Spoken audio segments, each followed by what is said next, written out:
Start. Good evening and welcome to the March 2nd, 2023 meeting of the Cohasset Conservation Commission. I'm Chris McFarland, Chairman of the Commission, and we'll be running tonight's meeting as we implement Massachusetts Wetland Protection Act and Cohasset Stormwater Management and Wetland Protection Bylaw. We'll be operating tonight's meeting using Zoom platform and ask the public who wish to speak to enter their questions, comments, or concerns into the chat box. Please include your name and address. Only those who include their name or address will be recognized. If you prefer to speak in person, you can raise your hand and Charlotte will promote you to be able to speak. Present this evening on behalf of the Commission are the Conservation Administrator, Angela Giso, and the Town Agent, Conservation Agent, Charlotte Patel. I'll now take a roll call of Conservation Commissioners. Please respond by repeating your name and saying present. Will Ashton. Present. Tom Bell. Tom Bell present. Kathy Berrigan. Not present. Eric Eisenhower, not present. Chris McIntyre. Chris McIntyre present. Chris McFarland present. We currently have four commissioner, a quorum of four. Wasn't Kathy just here? Yeah, I don't know. She just fell off. Okay. Well, when she comes back in, we'll invite her to be Okay. part of the quorum of five. But for right now, we have four. Okay. To our first hearing this evening is NOI 23-07. It's a new hearing, so I'm going to read it into the record. At 345 Atlantic Avenue, Sandy Beach, notice of public hearing in accordance with Massachusetts General Laws, Chapter 131, Section 40, the Cohasset Wetland Bylaws, and the Cohasset Stormwater Bylaw. The Cohasset Conservation Commission will hold a public hearing on Thursday, March 2nd, 2023 at 6:30 p.m. via remote participation on a Zoom platform for notice of intent 23-07 for annual maintenance work for the Sandy Beach Association at 345 Atlantic Avenue. Kathy, welcome back. You're muted, but I'd like you just to say you're present and we'll change the quorum to 5. Kathy Berrigan present. Thank you very much. I lost my connection. Okay. Who are we going to hear from here? Charlotte? So unfortunately, as of tonight, we do not have a DEP file number for this NOI yet. Okay. So for the moment, the applicant has requested to continue to March 23rd. And so we will we'll present everything on the 23rd. Okay. Should we take a vote on that? I need to don't know take if a we need vote? to vote to continue. They Okay. provided written notice that, written confirmation that they'd like to continue. Okay. So hearing for Sandy Beach is continued until March 23rd.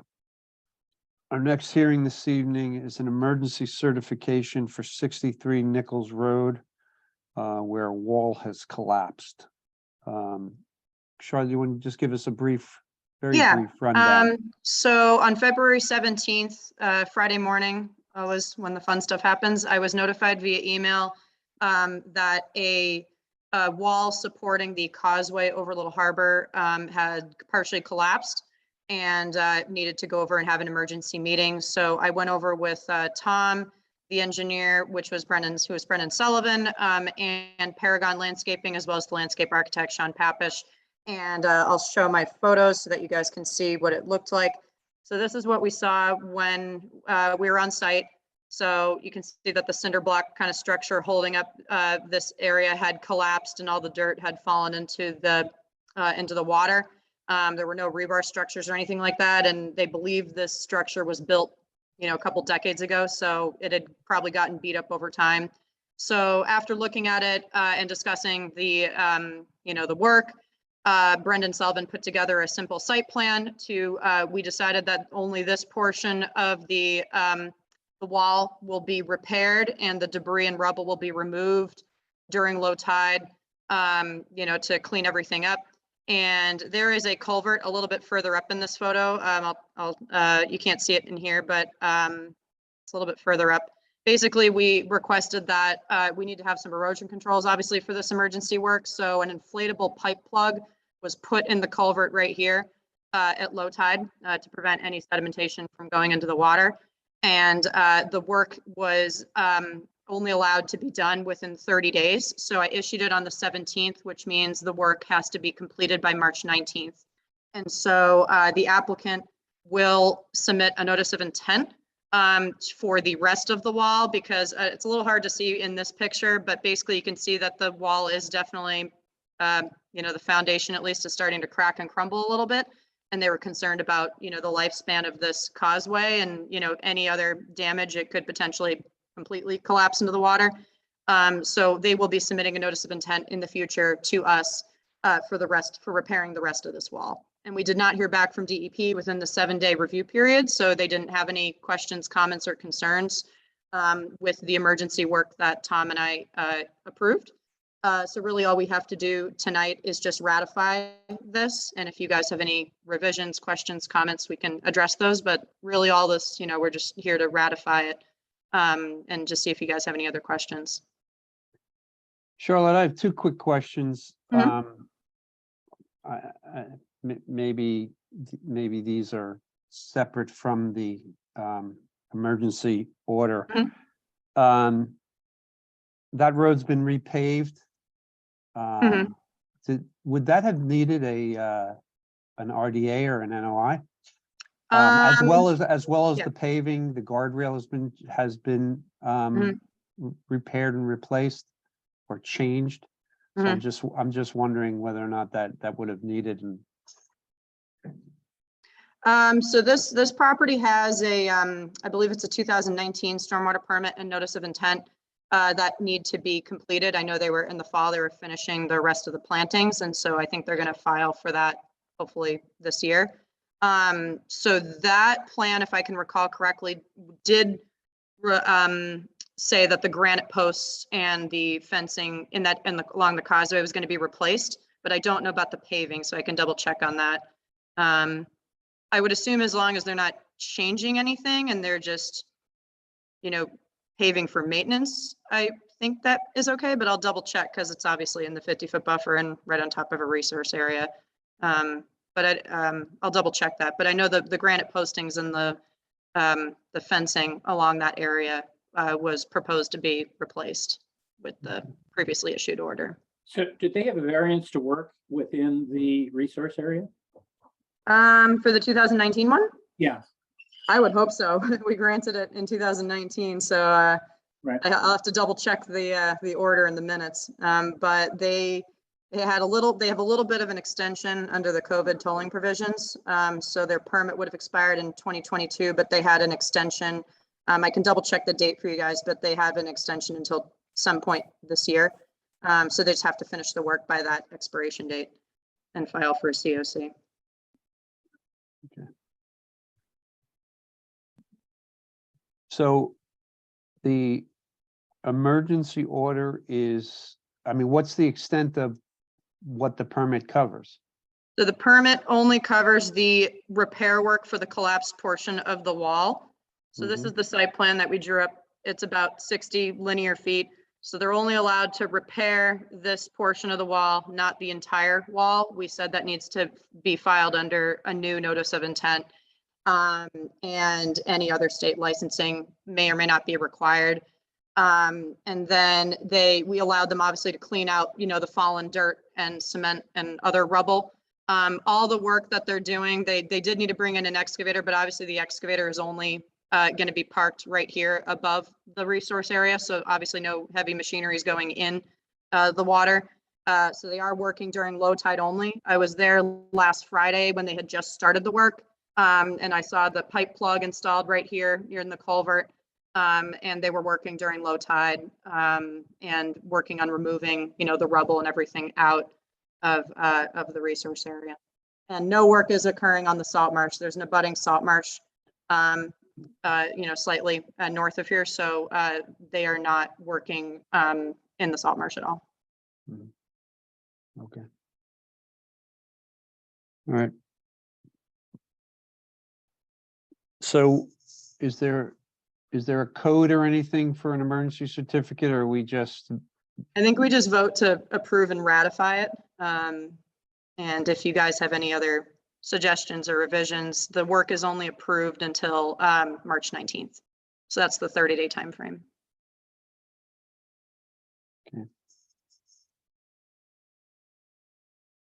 Tom, do you have any other comments since you were out there? No, Charlotte covered it perfectly. Okay. Then I'd like to make a motion to approve the emergency certificate for the wall collapse at 63 Nichols Road. Do I have a second? Second, Having a motion and second, we'll take a roll call vote. Will Ashton, Will Ashton, aye. Tom Bell, Tom Bell, aye. Kathy Berrigan, Kathy Berrigan, aye. Eric Eisenhower. Oh, sorry, Eric's not here. Chris McIntyre, Chris McIntyre, aye. Chris McFarland, aye. That both passes 5-0. Thank you. Our next hearing this evening is RDA 23-02 at Wheelwright Park. I'll read it into the public record. In accordance with Massachusetts General Law, Chapter 131, Section 40, the Cohasset Wetland Bylaw and the Cohasset Stormwater Bylaw, Cohasset Conservation Commission will hold a public hearing on Thursday, March 2nd, 2023 at 6:30 p.m. via remote participation on a Zoom platform for a request for determination of applicability 23-02 for Maya Bishop and Emma Thornton to create a turtle ramp at Wheelwright Park.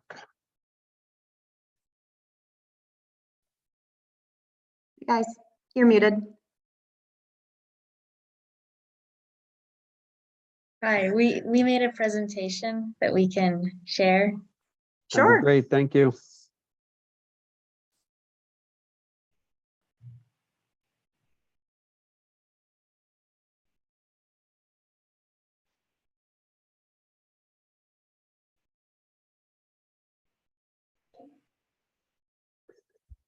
So our location And- will be, Emma and Maya, I'm sorry, before you start, could you both say your name for the record and tell us a little bit about what this, why this project's gonna happen? Yeah, I'm Maya Bishop. I'm Emma Thornton. This is a project for National Honor Society. It's part of our service requirement that we have to complete by the end of the year. Great, thank you. Our ramp, we plan to have our ramp located in the southeast corner of the skating ponds on the Wheelwright side. And this is the pictures of where we were planning on putting it in the corner.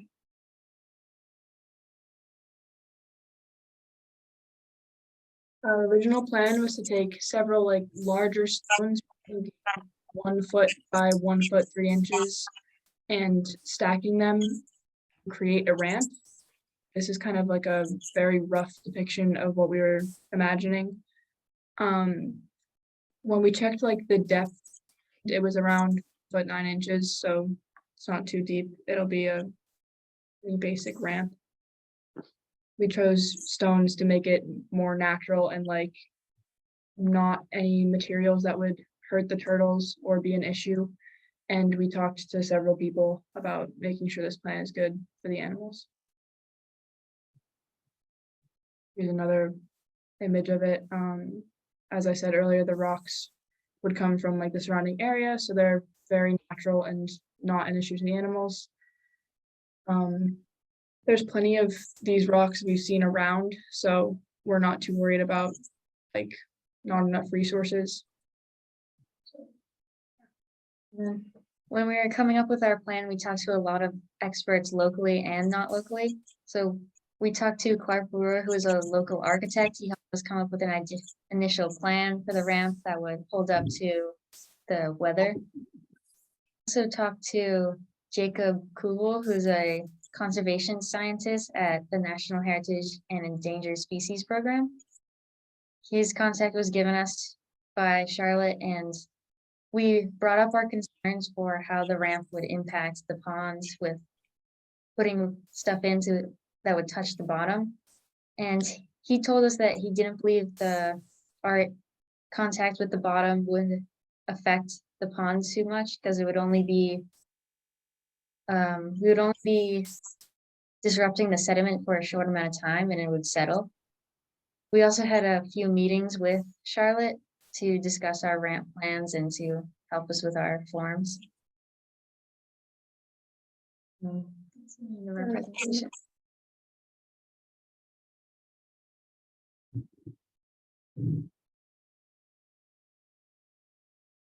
That's all we had for our presentation. Okay, great. Thank you. Any questions, commissioners? So I gather turtles are getting stuck in the pond. That's the reason for this whole thing. Is that correct? Yeah, that is correct. Okay. And you had what you showed us was a section of the ramp. How wide is it? We weren't thinking too wide. It's probably gonna be like one and a half wide. Yeah. Girls, I saw your two different designs for the ramp, and you might want to explain the two different designs that you have to the commission. I think they'd be interested to hear the one with the hinge and the one without the hinge. Yeah. We came up with two designs because we were concerned about the initial effects with the bottom of the pond. So, Yeah, sure.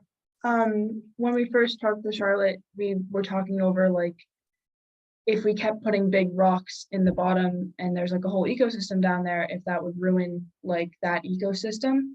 And obviously, Jacob Kubel said that it wouldn't be that big of an issue, but we still have the design accessible for us. We have a picture here. I don't know how easy it would be for us to show you, but it's pretty much a plank of wood. We were thinking pressure treated wood because it wouldn't rot as easily.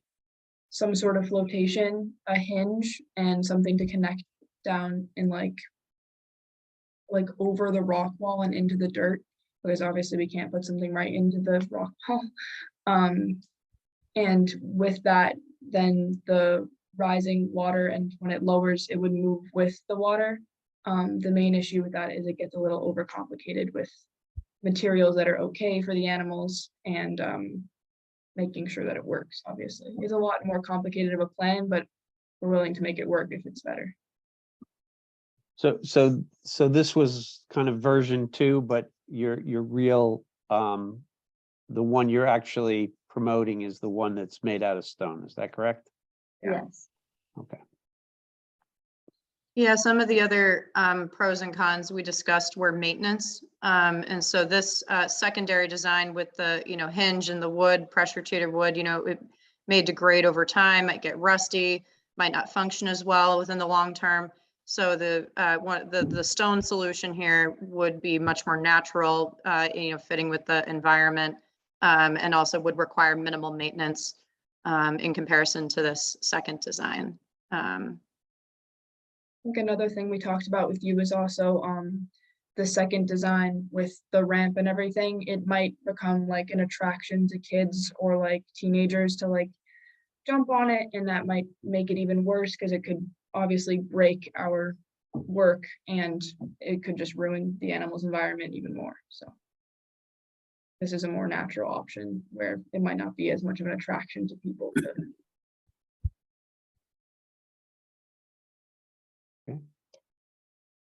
Any other And- questions? Oh, go ahead. I have a Go ahead, couple. Kathy, please. What species of turtle is there, and are they native? I'm pretty sure we talked to Jacob. He thinks that we have the native turtles in there. I'm not completely sure. Emma's got it right here though. Okay, just wondering myself. Yeah. Maybe.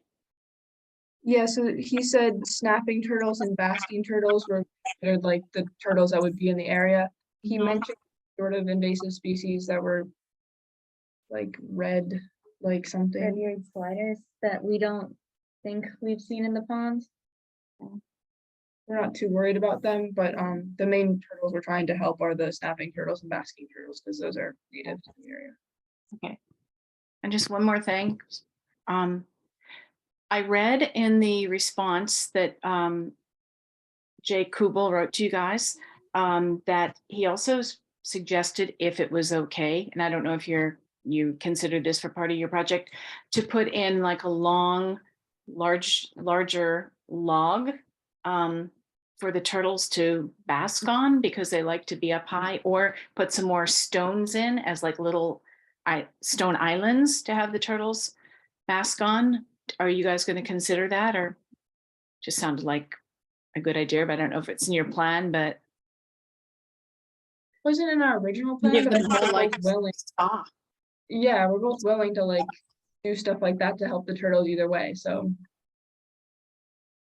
And Kathy, I'll just add too, I can share a Yeah. picture so you guys can see it, but last year when we were investigating because the site could be a vernal pool, even though it's man-made in origin, there is a tree that has fallen in to the pond.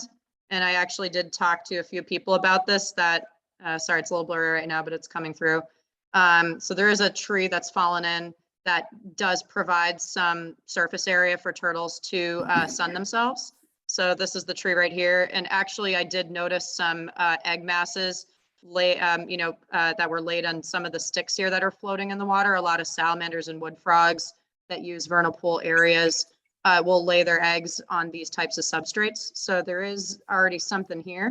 And I also had to awkwardly tell a few people that this can't be removed unless you get permission from Concom. So the ramp will be close to where this fallen tree branches. So there are definitely some options right now, but again, if it sounds like Emma and Mia are open to adding those stone islands or things like that that could enhance the environment. Good, that's cool. The tree's already there. Mm-hmm. I think it's Makes a it great. hard to skate. Yep. Okay. Any questions from the public? No? Not Anything seeing. else? Anything else from commissioners? I think it's a great project, girls. It's really Okay. great. Yeah. Eric, were you here for the entire presentation? No? Okay, then that's fine. Okay, The answer is no. okay, thank you. We'll get you in for the next one then. Yep.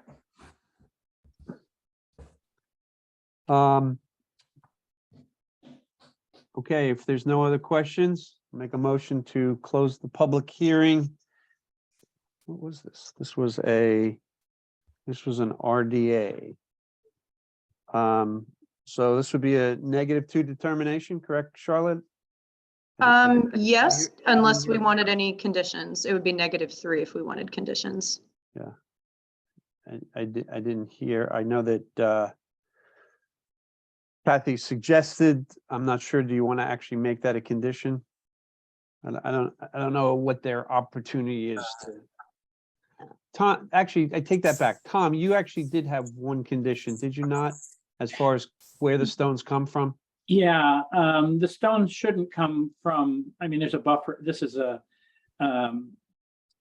to be an official vernal pool almost certainly. And so I know it's going to add a little bit of work, but you should gather the stones outside of 100 feet from around the pond. So it's going to mean a little bit of wheelbarrow work, but and a little bit of creative digging, I suppose, because you're not going to find a pile of stones like that. So you're going to have a kind of an Easter egg hunt out there in the woods to find the stones to do this. But yeah, so no removing stones within 100 feet of the pond. If I remember right, isn't there, Charlotte, isn't there a cut into the hillside nearby on the east side of that? And I don't know. whether that's That within sounds right. I think so. I'm trying to walk the trail in my brain right now. I think there is something like that. So we could Yeah. definitely find the stones over 100 feet away. And I would say if that cut, it's artificial, if that cut has exposed stones and it's already exposed like that, that could be an exception to staying 100 feet away. Just to it'd make it a lot easier if you can just pull those out of that hillside without causing a landslide or something. I don't think that would happen, but that may be a good source of stone for you.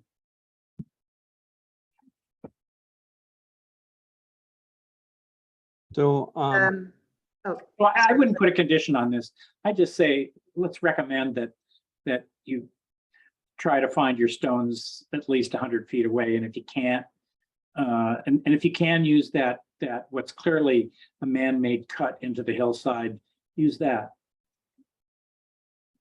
and then Kathy, may I also say that we will recommend that in addition to the ramp, a basking island is kind of constructed if they have the power to do it, if they have the hands to help them do it. Sure, if they would like to do that, and Okay, since they're doing collecting the Great. stones anyway, and it would be nice. great. Then I will make a motion to close the public hearing and issue a -2 determination. No, because we're not gonna condition it. Oh, It's okay. recommendations. Just recommendations. We are Okay. going to approve the project, which is a -2 determination with the recommendations, as Tom and Kathy has recommended, but,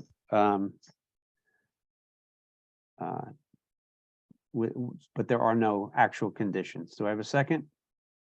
Second, Having a motion and second, we'll take a roll call vote. Will Ashton, Will Ashton, aye. Tom Bell, Tom Bell, aye. Kathy Berrigan, Kathy Berrigan, aye. Chris McIntyre, Chris McIntyre, aye. Chris McFarland, aye. That vote passes 5-0-0.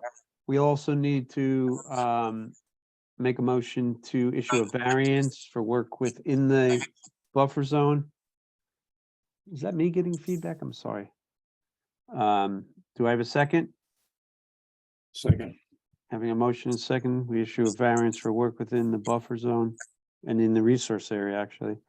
Will Ashton, Will Ashton, aye. Tom Bell, Tom Bell, aye. Kathy Berrigan, Kathy Berrigan, aye. Chris McIntyre, Chris McIntyre, aye. Chris McFarland, aye. That vote passes 5-0-0. Thank you very much, ladies. Look forward to seeing it. Thank you. Thanks, guys. Okay, I am going. Mr. Chair, Yes, I had told Charlotte, but I didn't bring this up before. I have to step away for a 7 o'clock meeting, but hope to return, and I assume you guys will still be here, so you still have a quorum, I think, but I'll be back later. yeah, I'm going to, so Will Ashton is stepping away from the meeting at 7:00 PM. Eric Eisenhower has joined the meeting. Eric, would you just say you're here? Got to unmute.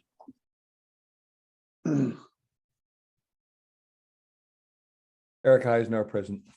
Great. We still have a quorum of 5 commissioners. Thank you. Our next hearing this evening is RDA 23-03. I'll read it into the public record. In accordance with Massachusetts General Law, Chapter 131, Section 40, the Cohasset Wetland Bylaw and the Cohasset Stormwater Bylaw, Cohasset Conservation Commission will hold a public hearing on Thursday, March 2nd, 2023 at 6:30 PM via remote participation on a Zoom platform for request for determination of applicability, RDA 23-03 for the Cohasset Youth Baseball and Softball Association and Darren Souza to add lighting to the ball fields at North Main Street. Good evening. Good evening. Hi.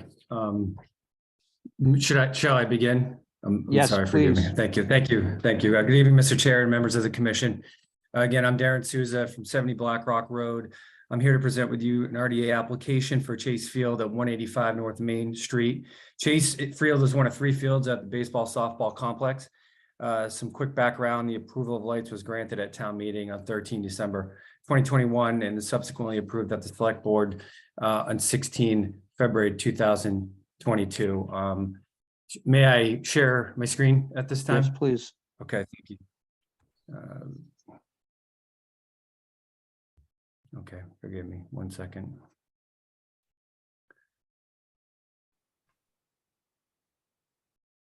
There it is. What I have here is the site plan. I know that you've been able to receive the document, so I'll assume that you can see this. If you'd like me to zoom in, I have other closer imagery for any fine print. So, as you can see from the drawing in front of you, we have minimal work that is proposed within the 100-foot buffer zone to the wetland. There is no work in the 50-foot buffer zone. The only work within the 50 to 100-foot buffer is for the installation of a single pole for trenching and trenching to install an underground cable or conduit wire for the installation of the lights. All other work on the plan, as you can see, is for outside of the 100-foot buffer zone. Additionally, this project does not require a stormwater permit. For that reason, we filed the RDA because there's a minimal disturbance in that area. The area has been pre-disturbed and pre-altered, and a proportion of the actual right field is within the 100-foot area. Also within the 100-foot area, but outside the 50-foot buffer, there are existing structures such as dugouts, batting cages, and the like down by Freedom Field, the softball field, which is the field to the right. There'll be no tree cutting as a result of the work and no vegetation removed. The work merely consists of digging a hole for the light pole approximately 80 feet from the wetland area and digging a small trench to supply the underground cable to each pole. The hole for the light post will be dug by a direct drill auger per the construction protocol that I provided to the commission. The hole will be 5 feet deep and 12 inches in diameter. The trench will be dug by a handheld augering device or a direct drill. Actually, that'll be a mini excavator and by hand, not a handheld augering device, excuse me. That trench is 18 inches deep max and about 18 inches wide as well. Existing vegetation will be used to cover the area of the trench. Once completed, the goal is to not know that there was a disturbance there. A construction protocol has been provided for the record, as I mentioned. We'll adhere to it during the installing of the pole and trenching. All lights are dark sky lighting compliant, and we have attached information regarding the lights themselves. We believe this project will have no impact at all on the wetland area. Thank you for your time, and I'm happy to answer any questions. Thank you very much. Commissioners, any questions?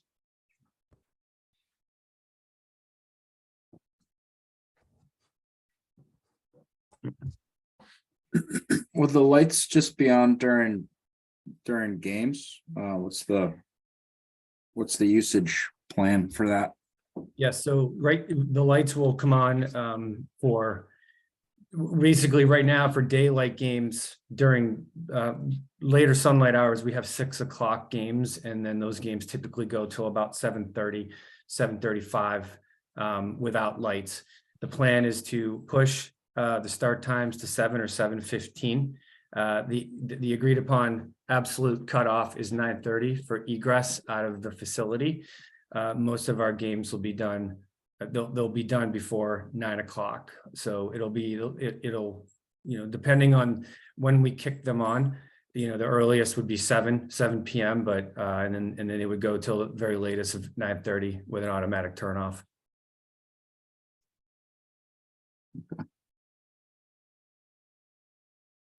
Mr. Souza, is the cable, is it a direct burial cable or is it in conduit? It's conduit. Okay, and is there, and this is more curiosity than anything else, is there a reason it goes around the field and not across the field?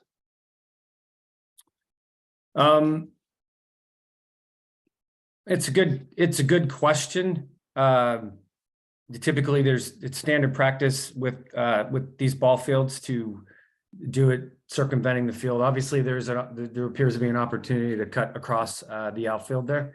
It's something I could look into. We'd less want to impact the environment. We could handle and manage something that goes across the playing surface, and we could probably repair it. But yeah, that would be the only impact I would say, is that they probably do it this way to minimize impact on the playing surface. Yeah, that's what I figured. I was more curious than anything else. Sure. Could you tie the lights on the southwest perimeter to the lights on the north perimeter, and therefore avoid trenching within the 100-foot? I believe we can. there's room that goes all the way around. Yes, the only conduit that I believe would have to cross the 100-foot line would be that hits the pole there. The pole really, to the integrity of the lighting, that pole couldn't move. Right. I wouldn't hold me to it. I'm aware that the conduit could go there. It's actually a shorter run of wire if you look at it. It's less conduit indeed. Yep. Yeah. So You mentioned that something about the lights going off automatically at 9:30. So does that mean if a game ended, say at 8:45 or 8:30, that the lights would still burn for another hour?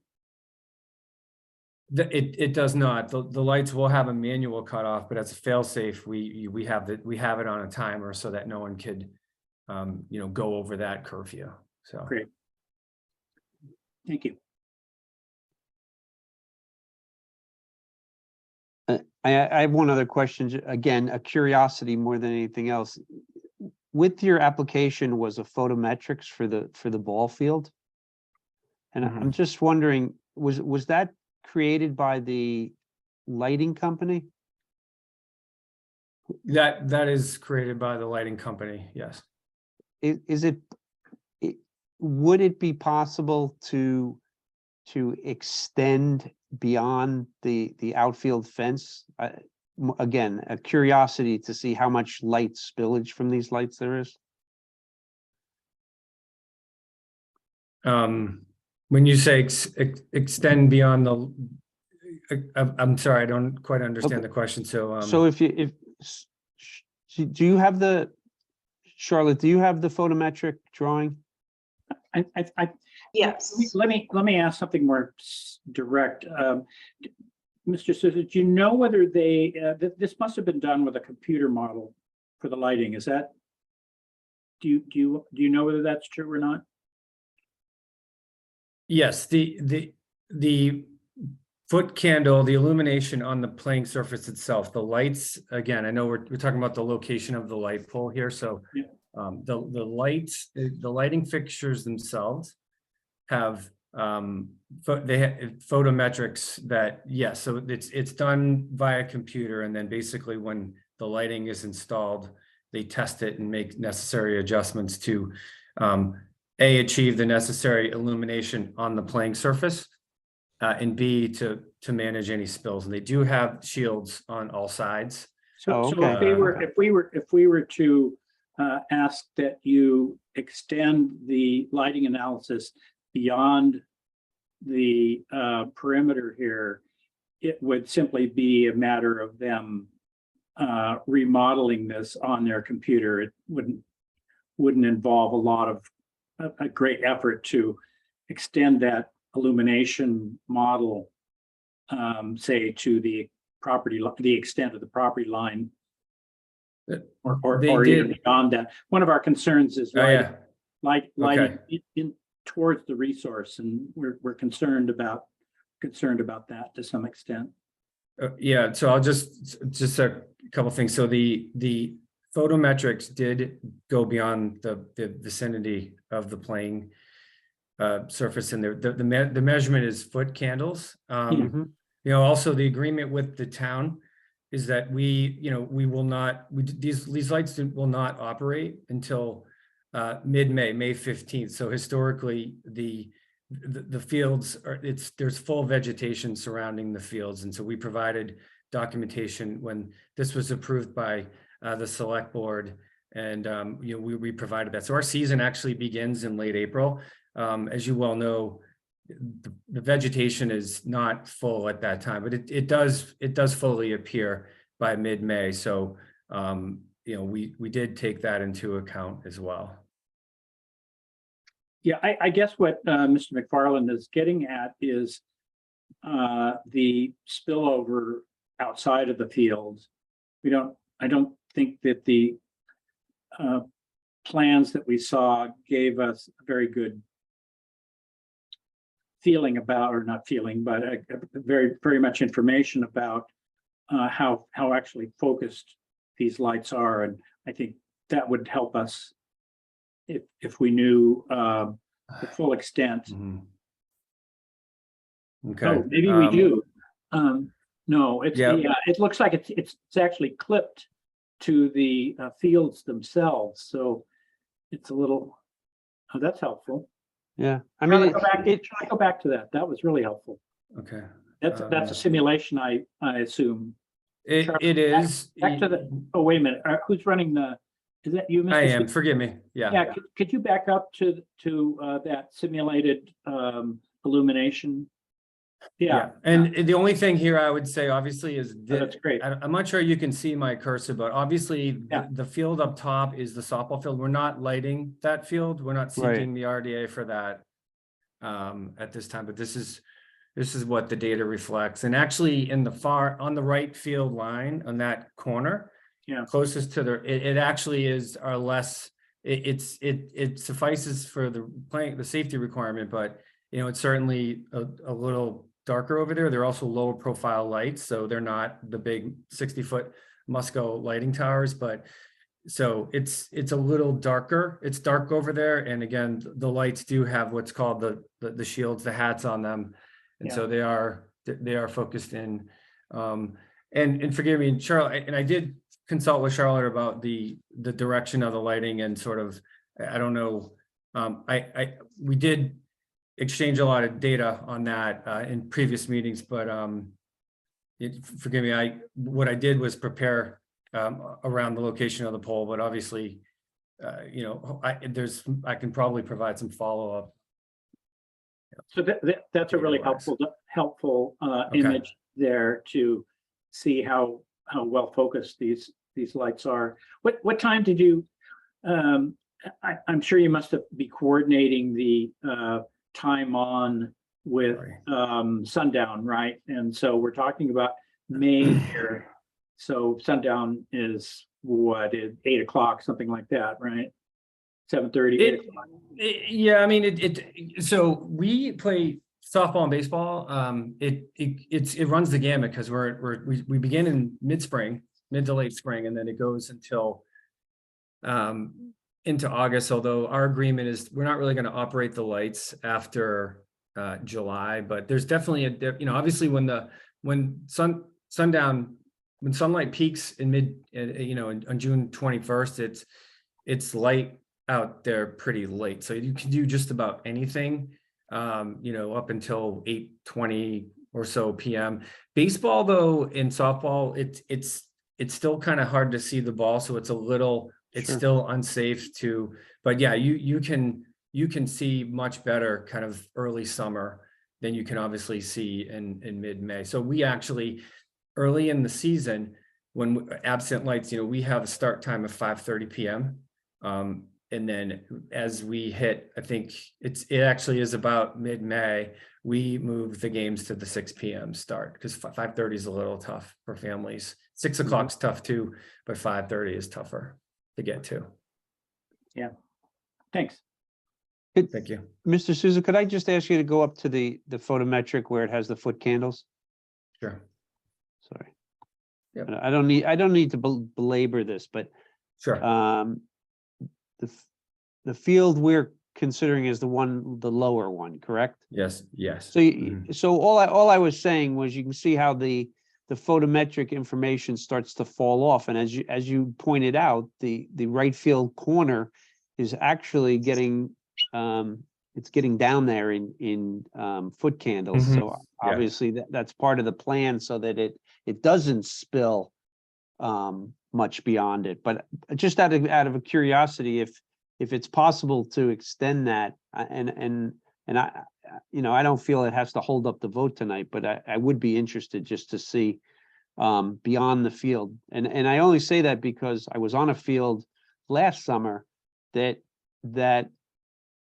if you were standing, 10 feet beyond the fence, you were standing in pitch dark. And it was just more of a curiosity than anything Yep. else. So, and forgive me, I should have mentioned this earlier. So I did ask that question at the onset of the project, and we had worked with a couple of vendors.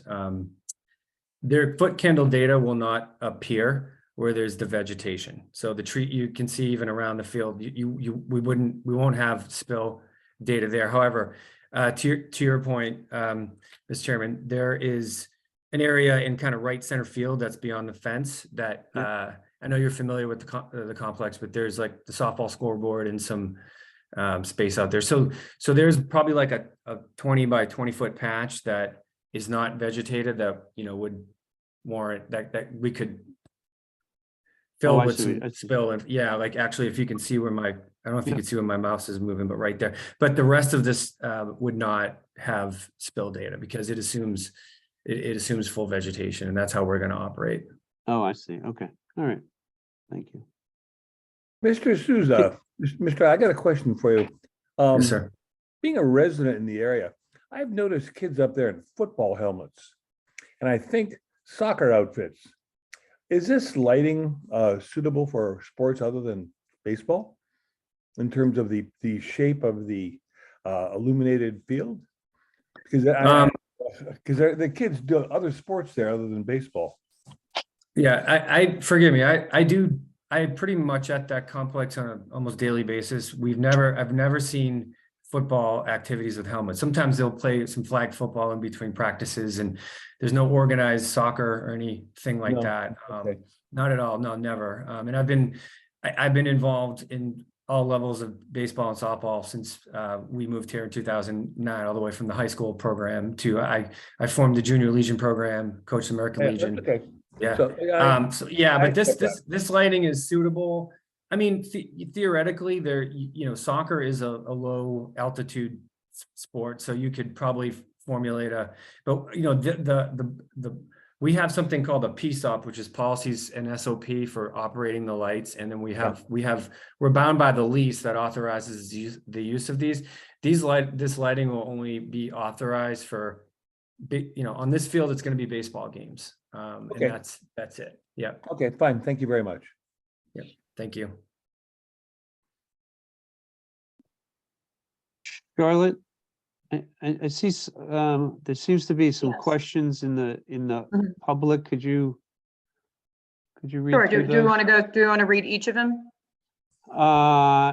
It looks like are they all coming from Mr. Williams? If they're coming from Correct. Mr., maybe Yes. it's Yes. better if you elevate Mr. Williams and he Sure. walks through these Um, quickly.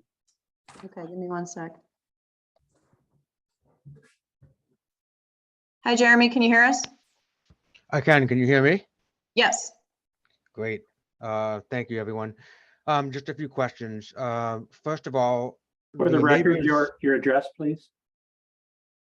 Sure. Yeah. Sorry, Jeremy Williams. I'm on 10 Cornahassa Trail, which is just off of North Main Street. My yard basically abuts the lower field. I think it's the Chase Field. Yeah. There is some woods in between my yard and the baseball field, but I have a few questions regarding some of the thing for the field. So basically, the neighbors in the area monitored the usage of the field during baseball season and found that you weren't utilizing the field to full capacity before sundown. So why aren't you adjusting the schedule to fill the available time slots instead of installing lights? That's the question for Dan. Thank you, Jeremy. Charlotte, did you want to answer the question or? Oh, Looks like- sorry, I was just kind of indicating that we're answering the question live. So I can Sure, go sure. through each one in the comments. Okay, so, we actually have data, we have enrollment, growth. It's been well documented from our initial presentation to select board, subsequent select board meetings. We've had neighbor forums where the data is pretty robust. We're at a capacity. We go to towns like Canton to have home games because we just can't generate the space. So, we are at full capacity. We're all day Saturday and Sundays. This time is actually going to be able to push game times a little bit later, and we're gonna free up a programming deficit, earlier practices, et cetera. So I believe we did address that, and it's been a very much a growing program, and it's consistent with the town growth, but probably even more so. So. Thank you. Yeah, there was a spreadsheet created by one of the neighbors, Roger Crafts, which highlighted all the time during the summer that the fields were being used. I'd be happy to share that with you at some point, but it Yeah, was definitely not being used to capacity at all times. yeah. Go ahead, sorry. Okay. Yep. Yeah, I mean, there's times where, I think right after school, there are times that during the day where it's the work days, school days, there's early afternoon when people are still getting out of school. I mean, there's probably some time there, but we are literally at full capacity. Our fields are overused to the point that we can't conduct maintenance on them. So, we had opportunities with the neighbors to engage and exchange data, and we never saw that, but we have the scheduling system. So, but thank you. Yep. Second question, I'll go through these as quick as I can. There's evidence that these wetlands are also vernal pools. And I know that, the town of Cohasset hasn't gone through the paperwork to get that classified yet, but still a vernal pool is a vernal pool, regardless of, whether it's been filed or not. Shouldn't we investigate the impact of the lighting on this area before we install them? I don't know who is the proper person to answer that question. Well, I'll answer it because this was a concern of the Conservation Commission. Unfortunately, we town council has suggested that light levels are not within our purview. Our purview as a Conservation Commission is really limited to stormwater management and wetlands protection, but lighting is not within that purview. So, and I think that actually, Why is that the case? Because the expertise of the board is not, because it's a volunteer board, I would say we're not equipped to make those types of final conclusions. So, We also unfortunately do not have any legal defined parameters in the Wetlands Protection Act or through NHESP for any priority habitats or our bylaws. So unfortunately, we don't have the guidance as well within our legal documents to kind of guide us through those issues. But if anything were to change in the future through DEP and eventually through our bylaws, that could change. But at least for now, unfortunately, we do not have that those standards in place. My next question is, shouldn't the town be conducting the impact on the area and not the installer or CYBSA? The lighting diagrams and all these, charts and figures are put forth by the very company trying to sell you the lights. How can we trust them? well, as Mr. Souza said, this lighting chart is actually created as a performance specification for the lights, and it gets tested once it's put in to show that in fact it does meet those. So obviously the lighting manufacturer is not going to put numbers on a page that they can't meet later on. So I would disagree with that. There have been plenty of examples where companies have told you one thing and Oh. told you another. Mm. Next question is, the select board is not equipped to make decisions based on what's best for the environment. Doesn't matter that they approved it. Shouldn't the town do a study on the potential impact of the lighting? Well, we're the Conservation Commission, not the Select Board, so we really can't comment on that.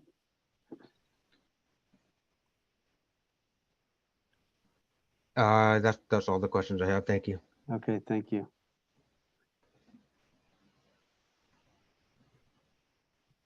Okay.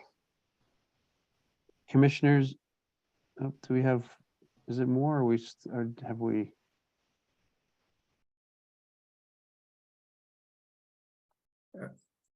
I think the next question is something we addressed already on the scheduling. So Okay. that was earlier addressed. So. Okay, I just want to make sure we haven't missed anyone. Okay. Any other questions by commissioners? No,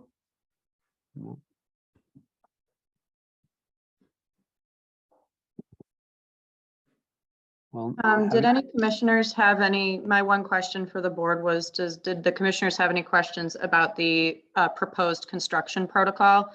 I'll just note a couple things on this plan just for clarification that, you know, you can see some other proposed concepts about drainage, but just to clarify for the public and to the commission that those are not a part of this submission. Darren, it looks like we accidentally took out the note about that for this version of the plan. And that the construction protocol also did propose some erosion control. So my question was, do we want that as any sort of condition, or do you want to just kind of, you know, say that the applicant shall adhere to all steps in the construction protocol? So just wanted to kind of point the commission to look at that document and if they had any questions about the process.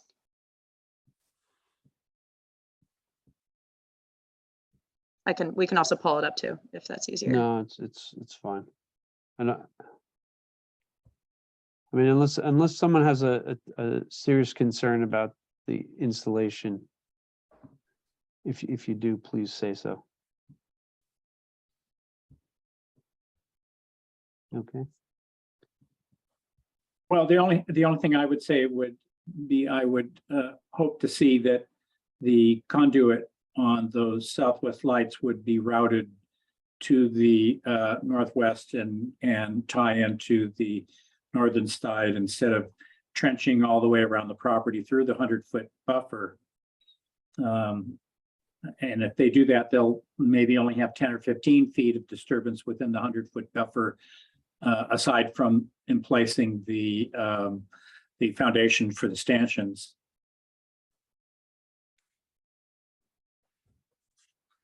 Mr. Souza, if that's possible, is that acceptable? I will, I'm sorry, hopefully you can still hear me. I'll Yes. make every effort to see if that is possible as our new default plan. You know, I think I would add it as a condition. Not a recommendation, but a condition.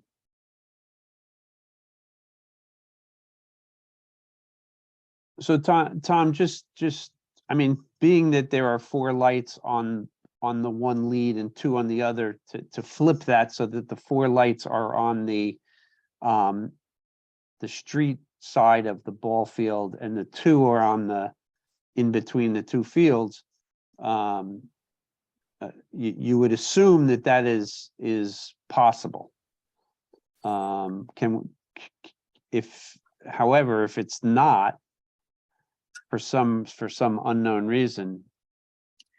Well, if you can put 4 on one circuit and have 2 on another, I'm not an electrician, but I'd be surprised if that weren't feasible, just to put 4 lights on that northwest circuit and 2 lights on the east circuit. No, I agree. I think the potential concern, and Mr. Souza, you know this field better than I do. I think the one reason they might have gone around the field rather than behind the backstop is that there is a drop off there, correct? If I remember correctly? You're referring to the backstop area. Yes. There is a drop off, however, there's room, there's a walking path there. Okay. So it's not wide, it's not narrow, it's several feet. I'd call it 4 or 5 feet. There's space back there. So, you know, one of the things, this plan obviously was hopefully able to accommodate, you know, extension of someday the Freedom Field, which the town also approved. But right now, you know, that's not in the near term for us. Yep. So we're trying to get approved what is resourced. So, and again, the electrical piece is outside of my scope as well. Right. But it is probable that you could go the other direction is my point. Based on what I know, I wouldn't see why not. It just, Okay. yeah. I mean, if it's not feasible, you can always come back to us and make that point, and I think that we would relax that condition, but I think for our purposes tonight, we should assume that it is feasible and we're going to reduce the disturbance in the 100-foot buffer substantially by routing that conduit to be on that northwest circuit than the east one.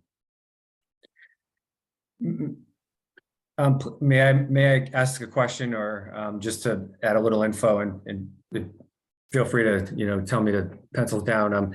So if it is not feasible from an electrical installation standpoint or some other to change the configuration of the conduit, and we were to go back to you for a relaxed condition, I guess my only concern there is that we're in a very tight timeline to get these installed for the season. So, there's obviously the primary impact is the concern is the impact on the space in general. And we've always taken great care since we expanded the complex.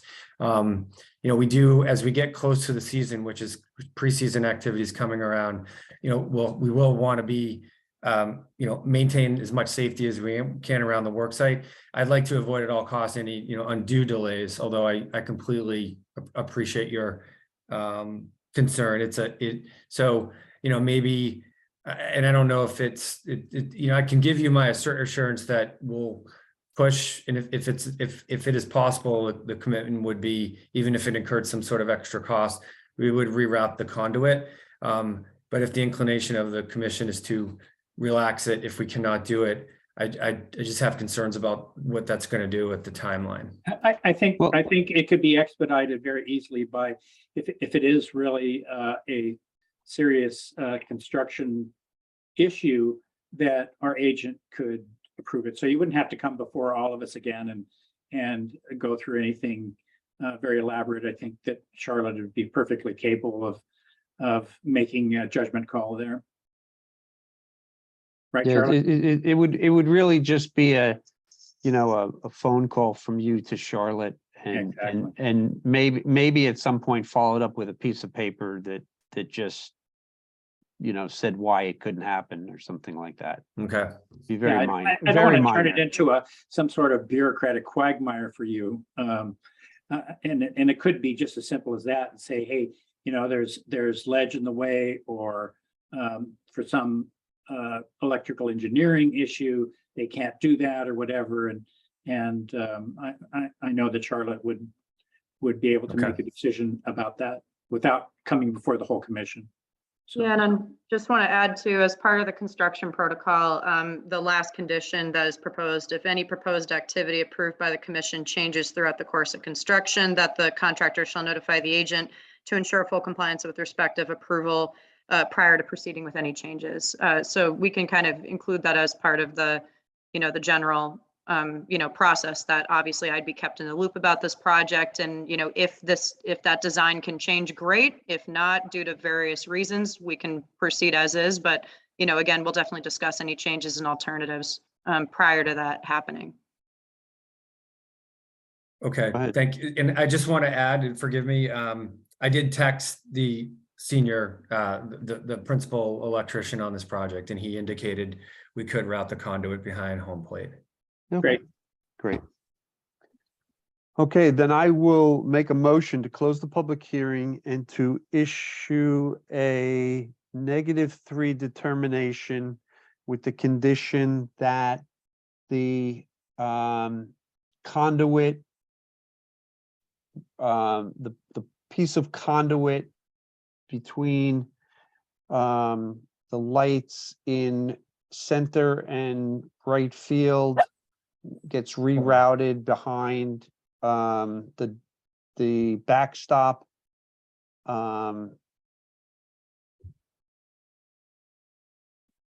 guess that's enough for now. Do I have a second? second. Having a motion and a second to issue a -3 determination for RDA 23-03. We'll take a roll call vote. Will Ashton, Oh, sorry, Will has stepped away. Tom Bell, Tom Bell, aye. Kathy Berrigan, Kathy Berrigan, I. Eric Eisenhower, Eric Eisner, I. Chris McIntyre, Chris McIntyre, aye. Chris McFarland, aye. That vote passes 5-0-0. That's it. I think we, Tom, correct me if I'm wrong, but since it's a potential vernal pool location, that 100-foot buffer would probably apply, right? So you'd probably need a variance just to, you know, Yeah, for that 100-foot buffer work near a vernal pool. Right. Okay, make a motion to issue a variance for work within the buffer of a potential vernal pool. Do I have a second? second, Second. Having a motion, second, take a roll call. Tom Bell, Tom Bell, aye. Kathy Berrigan, Kathy Berrigan, I. Eric Eisenhower, Eric Eisner, I. Chris McIntyre, Chris McIntyre, aye. Chris McFarland, aye. That vote passes 5-0-0. Thank you very much, Mr. Souza. Thank you all. We really appreciate it. Thank you. Welcome. Okay, our next hearing this evening is an NOI 23-06. I'll read it into the public record. In accordance with Massachusetts General Law, Chapter 131, Section 40, the Cohasset Wetlands Bylaw and the Cohasset Stormwater Bylaw, the Cohasset Conservation Commission will hold a public hearing on Thursday, March 2nd, 2023 at 6:30 PM via remote participation on a Zoom platform for notice of intent 23-06 for Yvette and Bob Monroe to construct a new deck, replace posts and footings, and make landscape improvements at 85 Jerusalem Road. Good evening, Commissioner and members. My name is Bart Lipinski. I'm the landscape architect at Grady Consulting. We put this landscape design together to make use of some of the space around the house, while also improving other parts of the project, like the deck posts to the existing deck. I'm going to share my screen and then walk you through the plan set. No, Bart, sorry to interrupt, but do I see Paul in the audience? Do we want to promote him too, or see a different project? Paul Backus from Grady Consulting. Uh,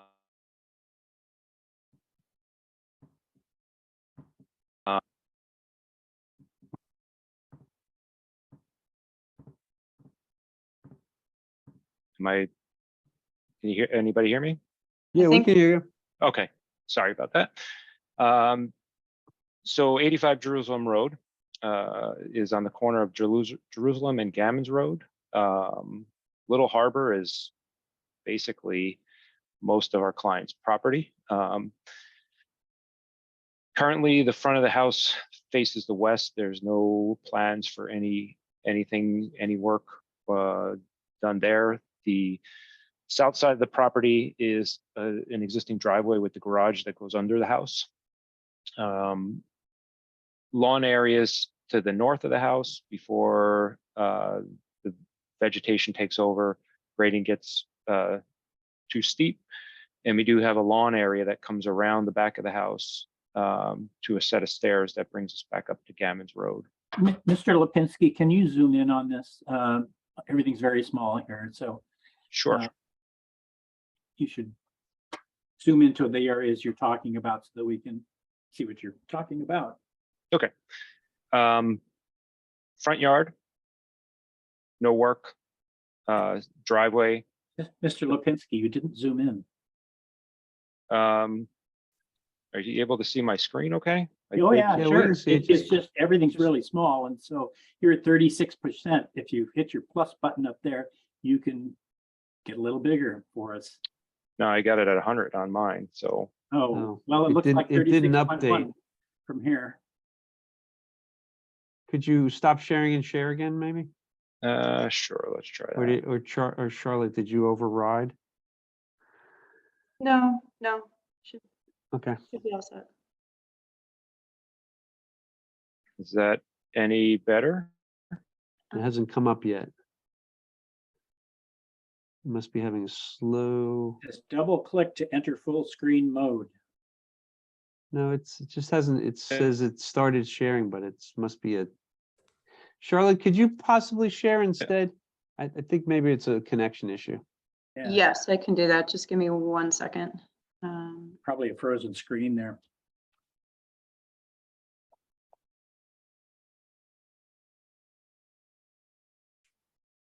I apologize for That's all right. It's just a technical bit- issues here. It's a bandwidth thing, I think. Oh, So, Mr. Lipinski, I think your bandwidth is killing you. So how about if you would just stop sharing and let Charlotte share instead, she'll zoom in for you. okay, Okay, here we go. And these are existing conditions, so Bart, just let me know when you'd like me to go to the different pages. okay. Now I can't really see your screen, but I could walk you through the existing conditions as long as you have that up, and then I'll refer to my drawing and okay, so so north of the house, we do have a lawn area before it goes back to existing vegetation. Around the back of the house, we do have existing lawn that goes right up to the wetland flags. As we come back towards Gammons, then we have an existing set of steps that takes us up to the driveway and to Gammons. We could go to the second sheet if possible.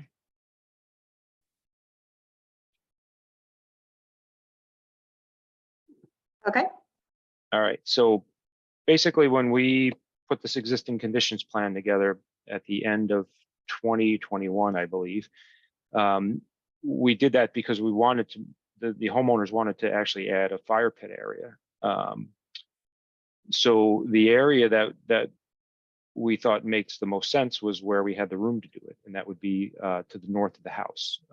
It's an existing lawn area where we would be able to do some minor grading to create a flat area where we would do some things, natural stone, so like a tumbled bluestone patio, fire pit, and then some monolithic steps for seating on the high side, which is towards Jerusalem, and a step down towards Little Harbor to get that graded correctly.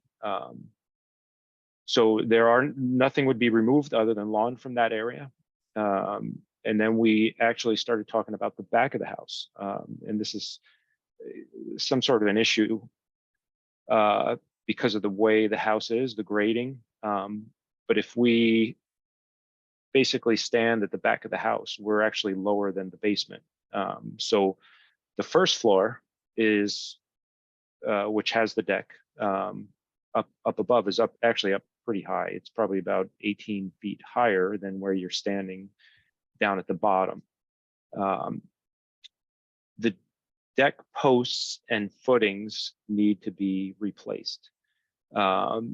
So what we proposed was a way to actually protect those footings by building a small, not a finished boulder wall, but a kind of a natural boulder wall around the perimeter of the deck above.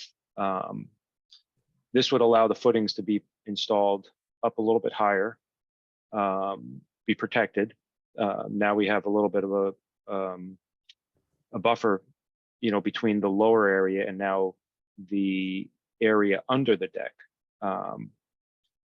We would utilize some of the new posts to actually construct a smaller deck below the bump out. So you could see there where we have the edge of the deck above. We basically build this lower deck underneath.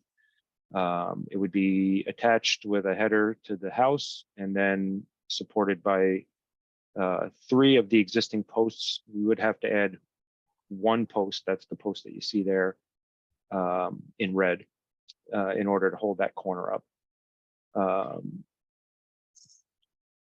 To the bottom right, you could see a section that would take us through a new set of steps to get us down to the lower area. Those steps would be, again, a monolithic stone step. You could see the existing grade, that's the dashed line. The thick, darker line is the proposed grade. So we would actually fill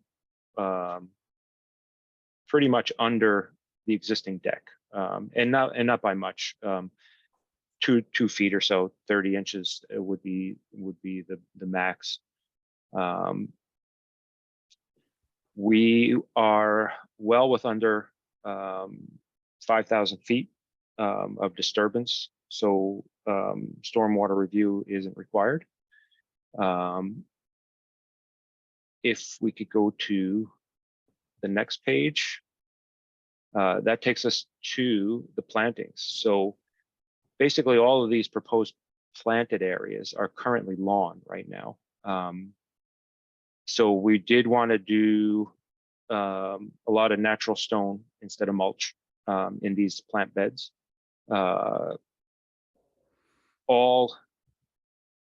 We have a small plant list, but that plant list consists of sedge, dropseed, chokeberry, cardinal flower, low bush blueberry, and then the 2 additional mitigation areas is the salt meadow grass, and those are on the 2 corners of the property. So that's the hatching up in the top, and then the hatching that you see on the right-hand side. All of the grading that we would be doing is outside the FEMA floodline. And the intent of, again, the landscape and the deck below is to scale down the size of the deck, the existing deck that's currently there. So typically with the landscape, we try to scale a house down to make it fit into the setting. So we feel by raising up the base a little bit with some boulders, with some grade, actually brings the scale or the height of the existing deck down a little bit. So it seems to fit the house much better.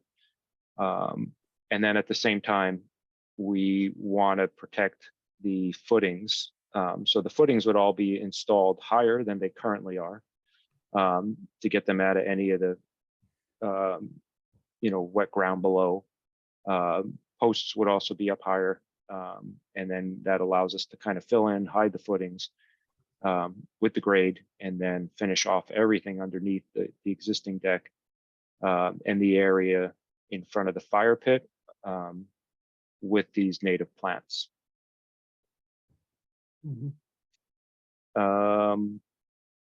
There are no trees are going to be removed. There are a couple of shrubs down in the lower lawn area that we would probably just replant them into the perimeter. So everything that's there now would still be there. There would just be a lot less lawn. And that grade now, the existing grade below that deck is pretty steep. I think on one of our meetings, I slid halfway down it. So it's really not usable unless you walk along the edge of the house. So we want to, improve the visual of the back of the house. It is seen as people come across Gammons. And we want to make the space a little bit more usable. So side yard with the fire pit gives the homeowners great views out to the harbor. And then the second deck down below gives them a reason to use the back of the house now, other than being up on the existing deck. That is my presentation. So I'd be happy to answer any questions that anybody has. Charlotte, would you go back to the original plan, please? So the section the section that that is shown has the upper deck overlapping, like sticking out from the house further than the lower deck. Is that correct? Or, or is Right. that just where the stairs are? There are stairs underneath, so those steps that you see there do not connect us to the deck above. They actually take you from, there's kind of a crushed stone path that leads along the back of the house. So if you were to come down those driveway steps and you wanted to get down to that lower lawn area, there are existing stone steps in the ground. Yeah, But that I'm doesn't- I'm just trying to understand the outline of the upper deck, which I can't quite make out. You could of probably it. see it best on the existing conditions plan, the first plan. Okay, So you could see the house, and then you could see how, the extent of the deck. There are, so Deck- that's not changing at all. no, the top is Just- the ju- same. Just the posts are, just posts. Yep, the posts changing. are slightly deteriorated. The foundations or the footings for each post are starting to come apart. There is some structural work that has to get done when the posts get redone, but the other than that, the existing deck remains. So most of the work that we're doing here is under that existing deck. Okay, Charlotte, would you go back to the proposed?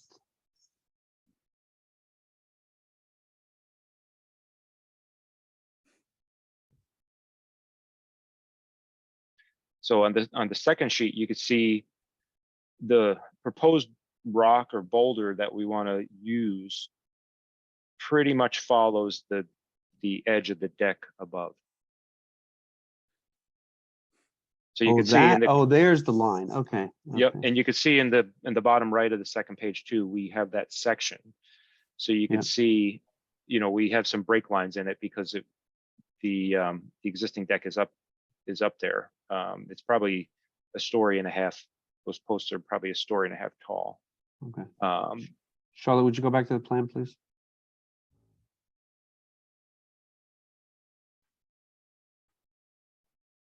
Could you zoom out just a little bit? I want to see the end. Okay.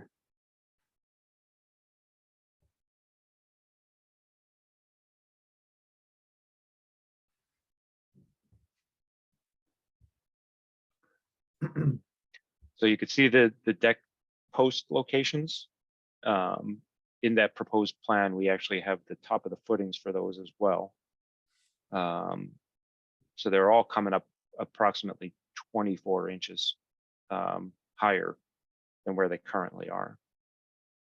And those will be, Charlotte, don't move for a second, please. I want to make sure that, I just want to confirm that I'm understanding this. And now I lost it. Goes all the way to there. And then over that way. So that's that's the upper deck, correct? Yep. Okay. and the footings will be sonotubes or what? Most likely, this way they could be set correctly. The existing deck will have to be braced up and probably, I don't think they'll be able to do all of them at the same time, but they might have to do certain ones in order to stabilize everything above, in order to remove that post and then put the proposed post back in. So what are the existing posts set into? Are they just set into bare earth holes? They appear to just be sitting on or in concrete. So a lot of the concrete footings are actually filled in as the slope slowly moved. They kind of over the top of them. So that's why a lot of the posts been sitting in soil. So they over time just started to decay.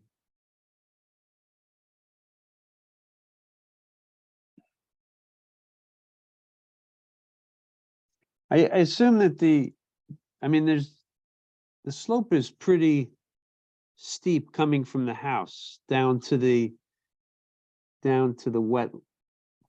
Yeah. Correct? So that grass is not really, the grass only functions as a buffer to be able to mow and keep the Phragmites from climbing up the hill, correct?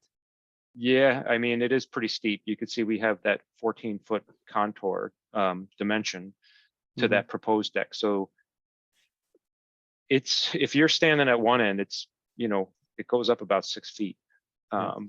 from the bottom of that slope to the top of that slope. Mhm. And right now, that area under the upper deck is all gravel, is it not? It's about a 3-foot gravel strip along the foundation. And then it drops, as it drops off, it's green. So it has to be maintained. So what we wanted to do is try to fix a couple issues and aesthetically make it usable.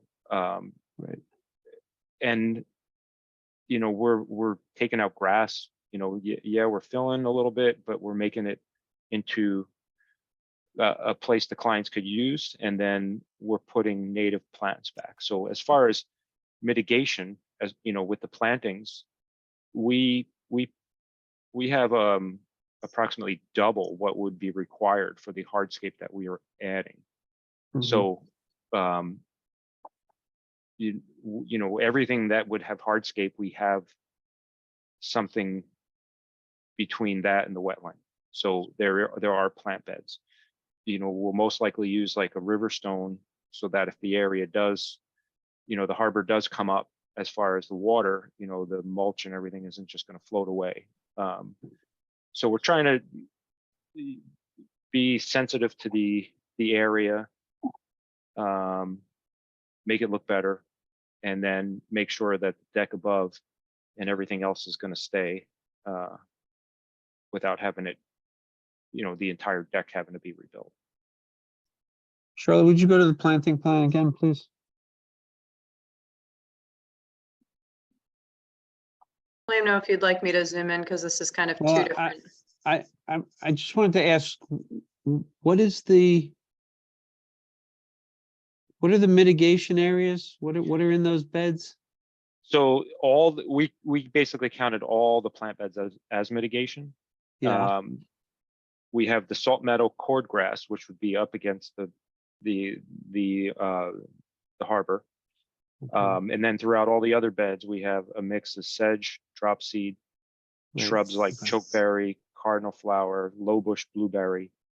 And then we do have a small list of perennials that we would probably most likely need to send, before they get installed. We just have them called out as assorted right now. There's 33 perennials throughout to add a little bit more color. Charlotte, do you have a photograph back there? Of the deck area, or just the The backyard. backyard? Yes. So is it open water right now, or is it Phragmites? The Phragmites go out pretty far. Okay.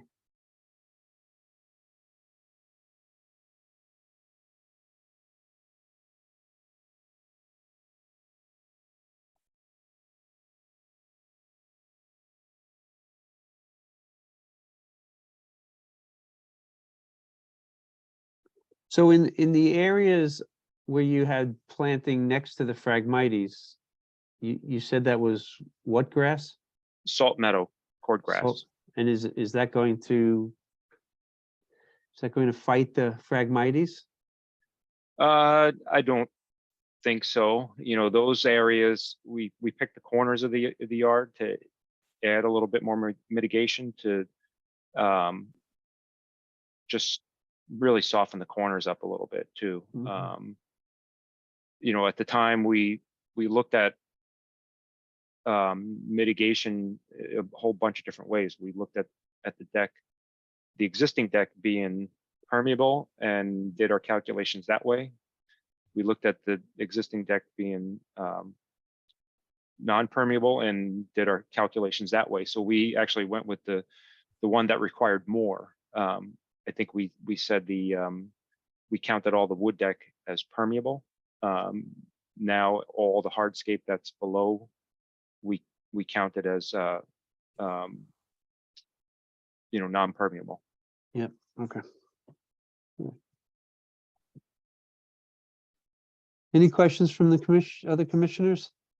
Yeah, let me just say, Chris, I'm totally confused as to what's going on here concerning the 50 and 100-foot area.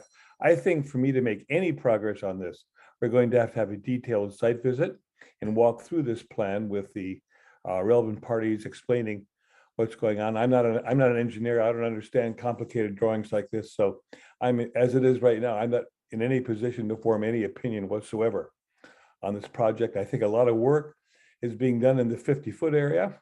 Well, the whole house is in the 50-foot. Yeah, okay, but there are new areas, I understand that. But the new areas that have not been disturbed before, they're being disturbed now. We're talking about going down into Phragmites, and it's just not clear to me what's going on. So I would recommend that we have a site visit and we review this in detail with the experts in hand explaining what's going on. It's just not clear to me with the drawings we have. Yeah, most of the house is inside the 50. All of the proposed work is currently lawn. So we're not expanding on anything. We're adding plant beds back to basically this big lawn area. I hear what you're saying. I would like to have you walk us around, and I would like, maybe no one else is interested, but I would certainly like to have a detailed site visit to review the project. No, we could do that. And Bart, I'm not sure if you or Yvonne or anybody has heard from DEP. Unfortunately, we do not yet have a DEP file number for this project. I tried calling them yesterday, but unfortunately I haven't received one yet unless you just got one in your emails. I will have to check. I thought we did have one. Okay, I'll check online. I unfortunately didn't receive an email today. Yeah, I believe we have one. I'll have to go through. Okay, well, we actually cannot vote on this because of, we can't close this hearing because we don't have a DEP number.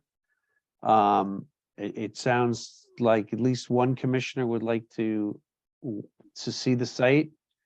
So I think what we'll do at this time is ask the applicant to allow us to continue this hearing.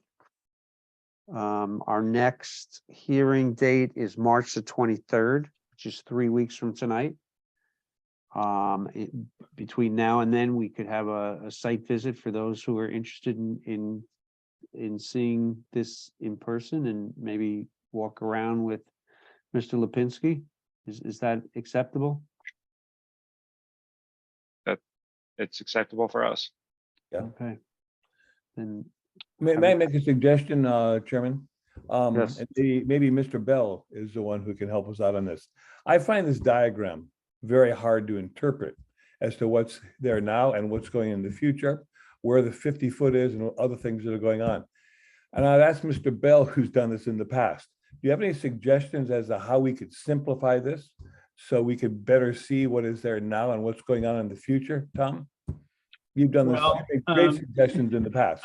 I always like to see drawings that don't have anything on them that doesn't bear on the project, Yeah, part of the project we're considering. And of course, and as we all know, we get these engineering drawings that are just a mass of information, 90% of which is irrelevant to what we're trying to determine, and it distracts us. yeah.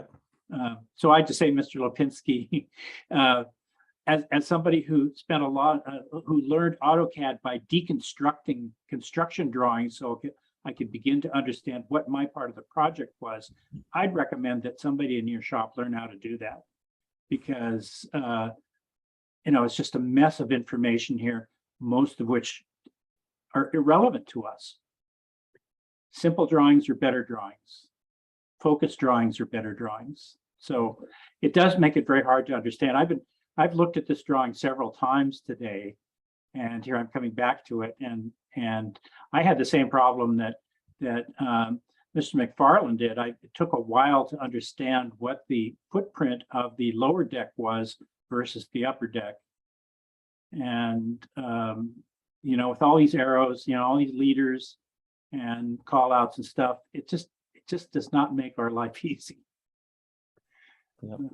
Well, I will say that I did have trouble following the line of the upper deck until I saw it till I went back and saw it on the existing conditions. Yeah. This drawing actually is a lot easier to read than most, because Mr. Lipinski has post-shade colored basically all that is new, and the new deck has a very dark line around it, which is industry standard.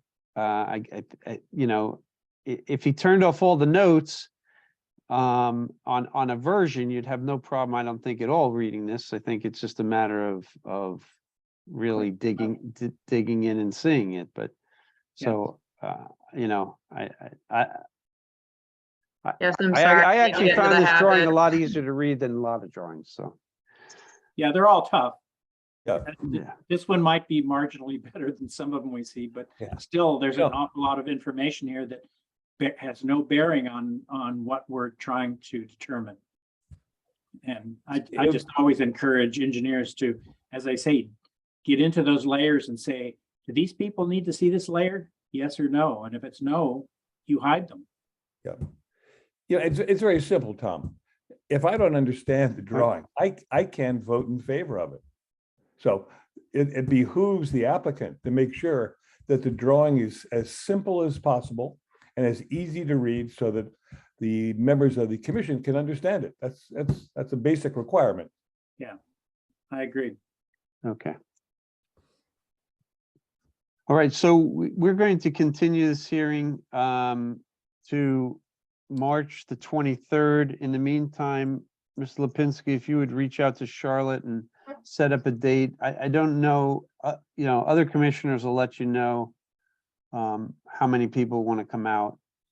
I happen to feel very comfortable having seen the photographs of the site, but others do not. So since we don't have a DEP number, we'll continue till March 23rd. And Mr. Lipinski, if you do have a DEP number, Charlotte hasn't gotten notice of it. I So if you, just checked their website, Bart. I don't have it yet, unfortunately. so, But yeah, let me know if you do have it. It's just normally they send it via email and or post it online. okay, so we're continued to March 23rd. Thank you. Thanks, guys. Thank you. Okay, our next hearing this evening, NOI 23-09. I'm going to read it into the public record. In accordance with Massachusetts General Laws, Chapter 131, Section 40, the Cohasset Wetland Bylaw, Cohasset Stormwater Bylaw, the Cohasset Conservation Commission will hold a public hearing on Thursday, March 2nd, 2023 at 6:30 p.m. via remote participation on a Zoom platform. For notice of intent 23-09 for Kirsten and Nicholas Werendorf to perform landscaping improvements at 78 Nichols Road. Do we have a DEP number for this one, Charlotte? Yes, we just got it today. Okay.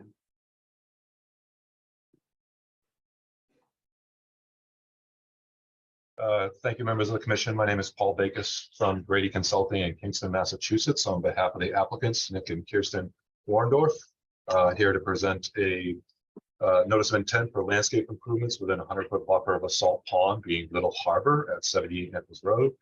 Mass DEP number just came out today, SC 013-1400.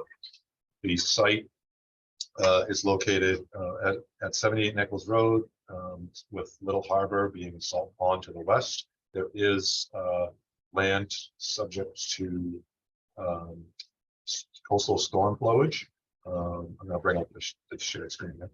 there is land subject to coastal storm flowage along the westerly portion of the site, as delineated by this Zone AE, Zone X line. The proposed improvements include the removal of existing lawn and replacement with native plants. The dark green areas shown on the plan represents the most of the site is located is existing lawn now. The dark green would be the proposed future lawn that would be maintained. The lighter green would be the areas of the proposed native plants. The proposed native areas of proposed native plants. The applicant is also proposing removing some bamboo, an invasive species, along the southerly portion of the property, as well as some poison ivy located along the southwesterly portion of the property, and additional bamboo along the northerly edge of the property. The applicant is also proposing removing some trees, 4 trees out front, which are located outside the 100-foot buffer, and some selective trimming of trees located within the 100-foot buffer within the backyard located here.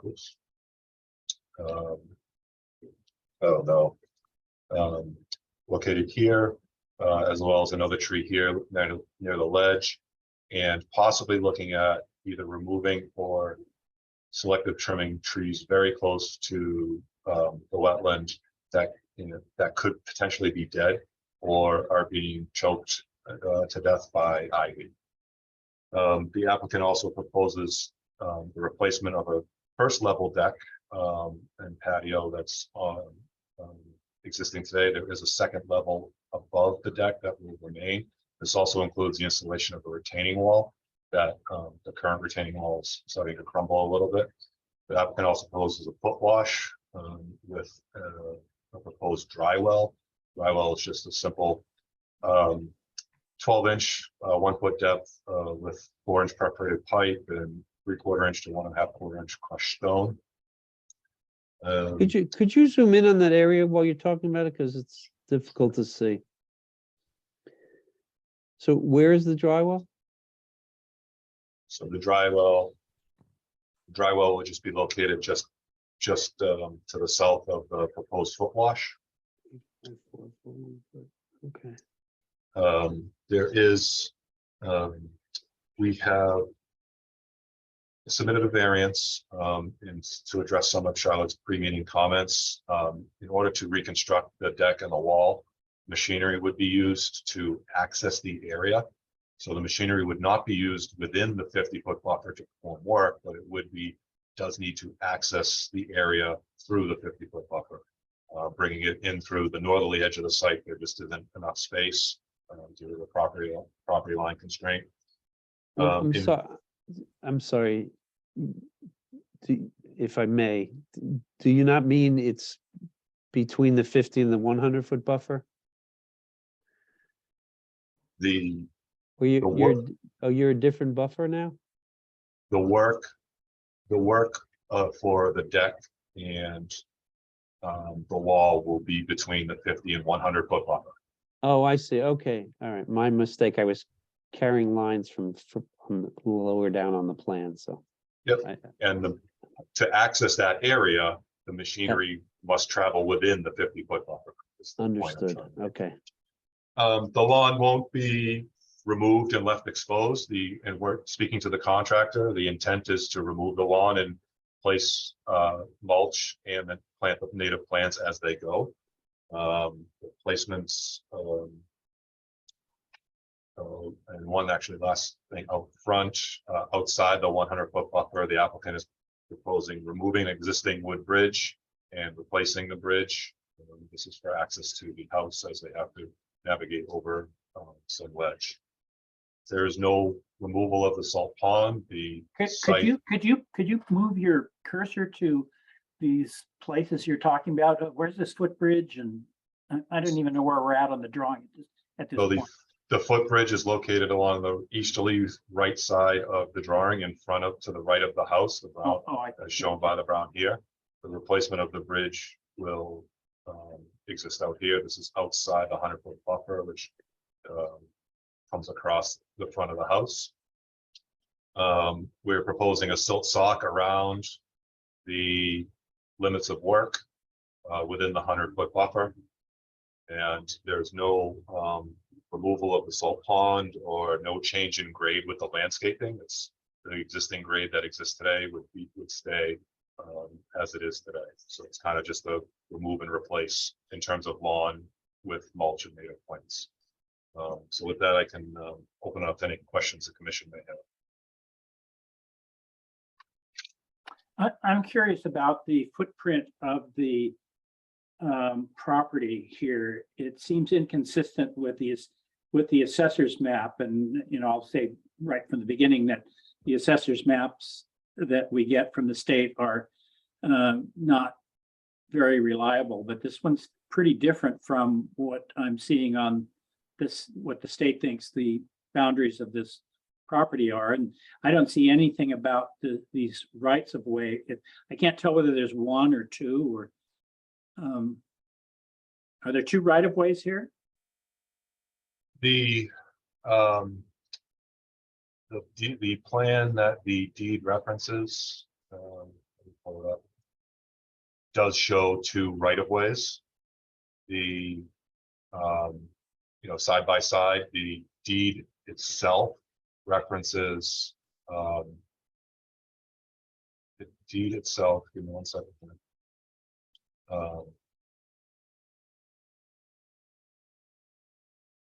The deed itself speaks of the boundary shown, the boundary we show on the plan as highlighted here is the southerly border, but it also talks about how, together with all rights, title, and interest, the grantors may have in and to the southerly portion of the right of way.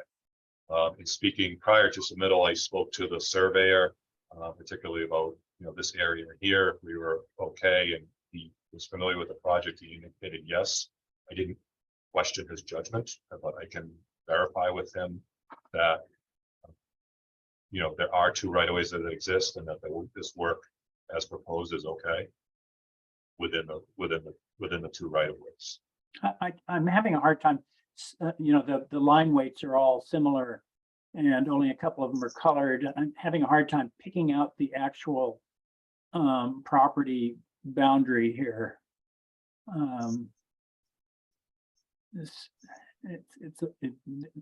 The property boundary has the numbers right on it. You can see them there. Yeah, I can see some of them. And then I kind of get lost. Yeah, right. I got that. And I can see the next turning point too. Yeah. Right. It's like that. But is the boundary to the right of way that dashed line, or is that the setback line? This The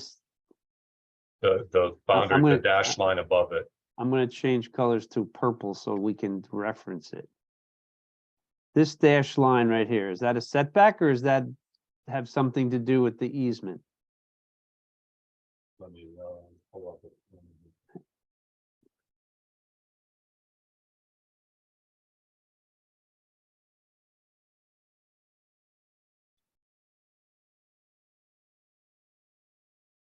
Oh, there you go. No, that's So different. that dashed line is Yes, referring to that line right there.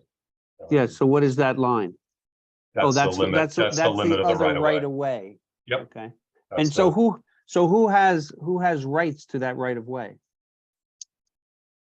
So the applicant has the rights within the first right of way. What I would have to confirm with the surveyor is if he has the rights as well within the southerly right of way, the second right of way down below.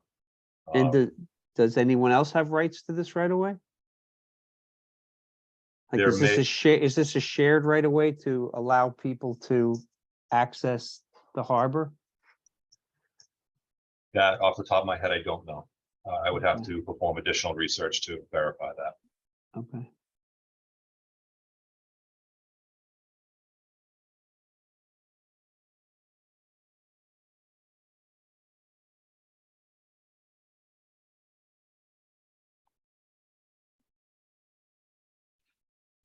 Question for you, the right of way we're discussing here, is that open? Is it maintained at all by anybody? Is it cut or is it intensely overgrown or what? Located within, I don't know if you can see my mouse, but located within, this is the tree line here, just kind of right along the proposed work. And there's an existing drainage ditch Yeah, yeah. that runs down from the street. So this is all kind of overgrown. It's not a paved access or anything like that. So Charlotte, it- you have pictures of that, don't you? Yes, of this right-of-way area, I Yes. think I took a few. Also, we have, the applicant, Nick, raising his hand. Nick, did you have a comment for that? You're muted. Yeah, my only comment was, our understanding is in, the right of way, which is, furthest away, the marginal right of way is, the culvert access to Little Harbor that the town of Cohasset has access to answer your question of who else has access to that right of way. That was my understanding. The right of way that's in question, that's within the colored area of this scheme, is currently, to answer your question, lawn that we maintain, as lawn. Mr. Chair, we also have a hand raised in the audience from, Kevin Flaherty. Do we want to promote him or ask him to use the Q&A Well, feature? Can we just ask him to hold on a minute? Yes. Could you show the photographs of that area, please? Put up real quick.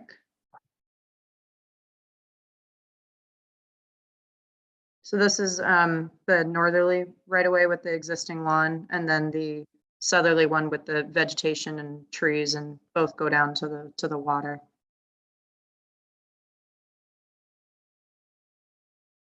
There's no pathway there, I believe, Charlotte, is that correct?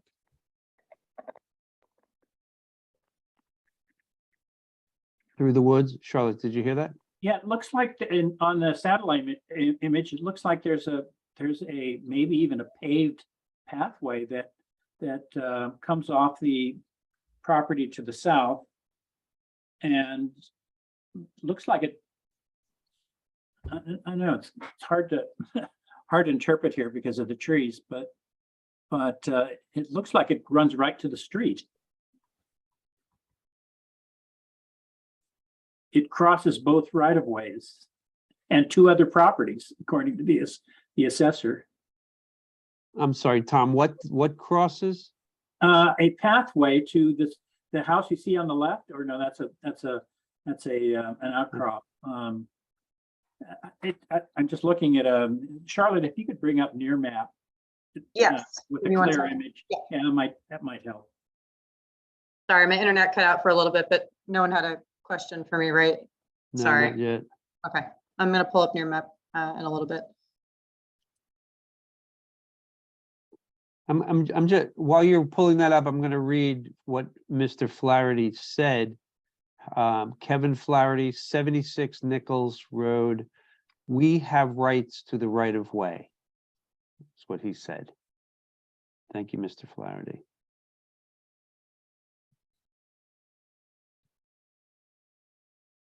Mr. Chairman, does that imply joint rights or solo rights? Or how do we understand that?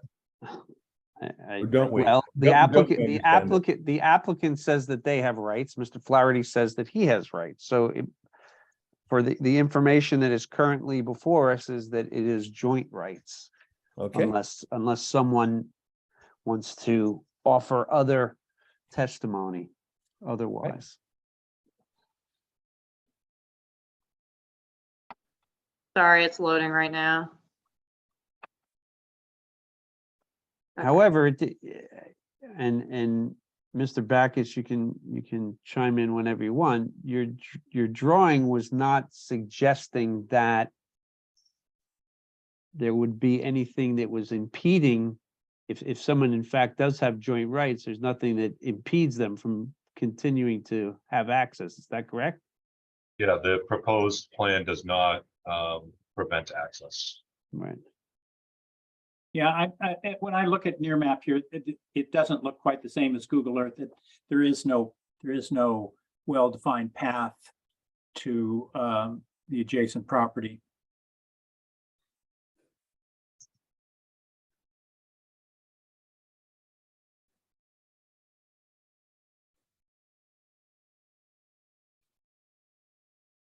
This is April 2022, so this is just the difference without the trees versus with the trees. So that's why we try to find the ones where you can see the ground more.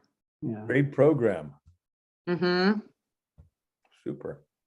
Could we go back to the site plan then, please? Sure. So, I'll do that. You could share. Thank you. So Mr. Backus, what the project here is showing two colors of green, the brighter green being lawn that is being maintained, is that correct? And the mossier green is proposed landscaping, which is, do we have a landscape plan for those areas? Yes, there is a landscape plan, so I think it's the darker green. So I have the legend over here to the left of Yep. the screen to Yep. represent the lawn. The lawn's basically the middle portion. The Yep. landscaped areas would be around the ledge and the exterior around the house, exterior of the house and the exterior of the property. It did have landscape plan. I apparently closed it. And is the area of lawn increasing?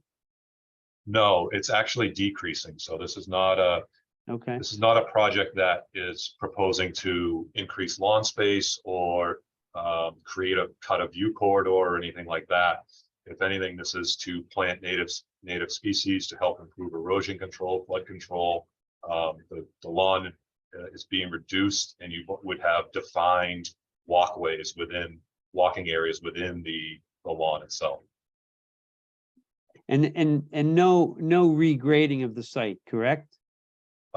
Yeah, that's correct. The grade, where the lawn gets ripped up, the mulch is going to go right back down. The plants are going to be planted. There's no intended to change any drainage characteristics or anything like that.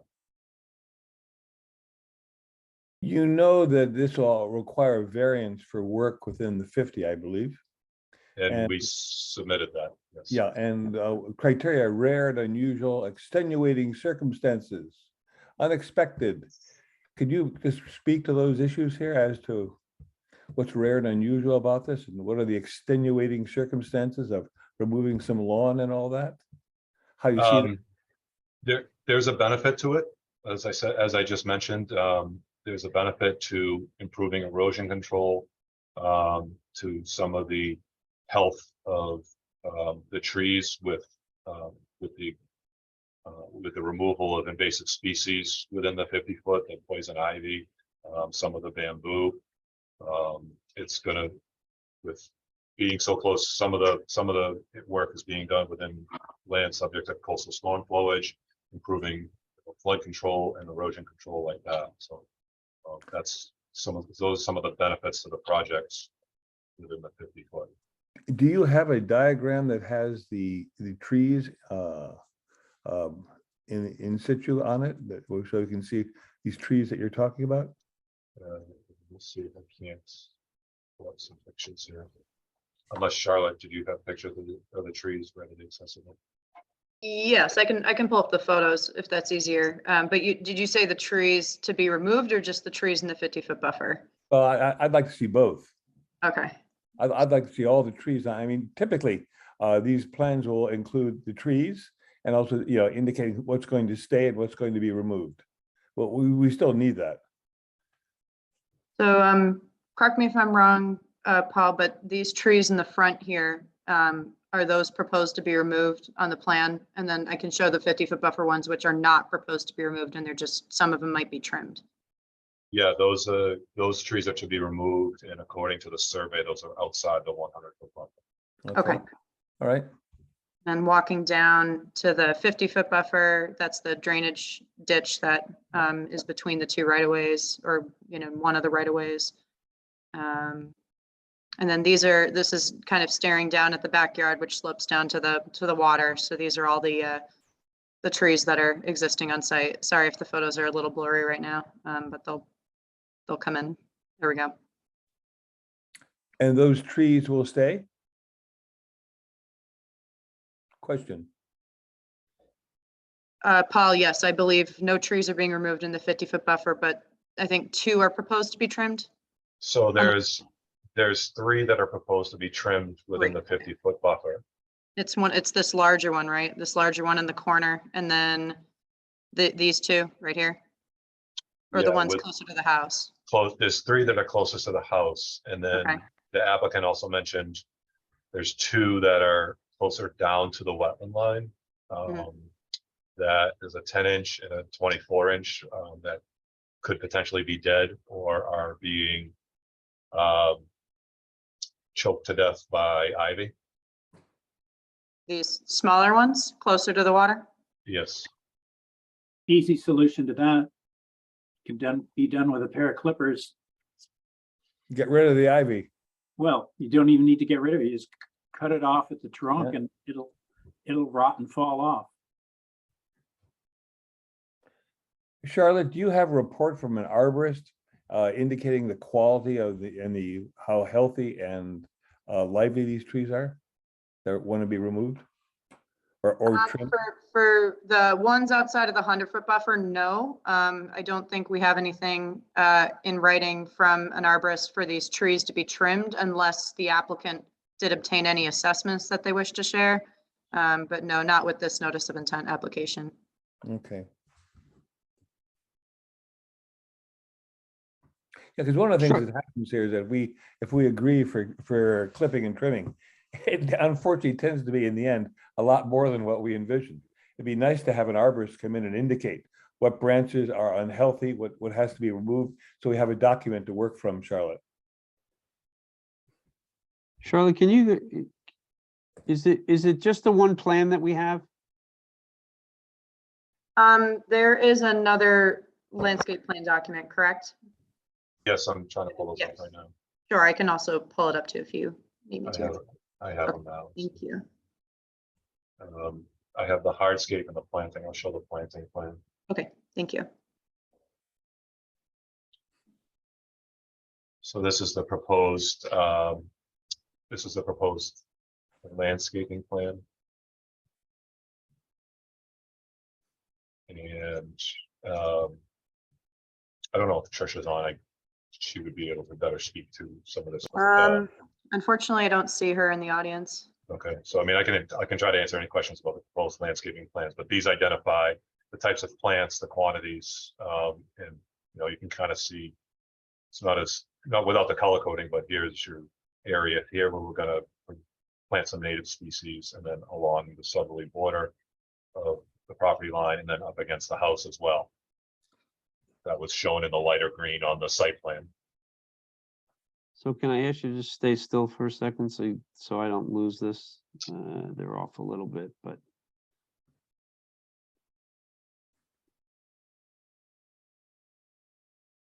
Tree here.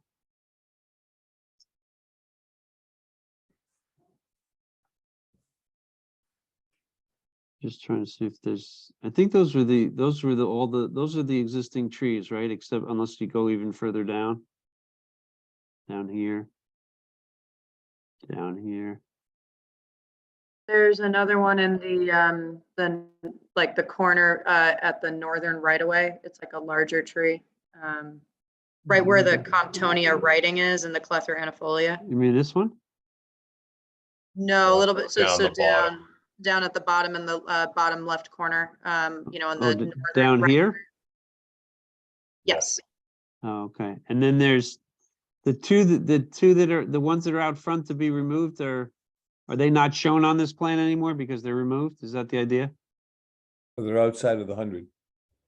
Right, okay. All right. They're with the large ledge outcrop that are towards the front of the house. I think you do see some of the trees in the diagram here. You mean that and that? I believe so, yes. I believe the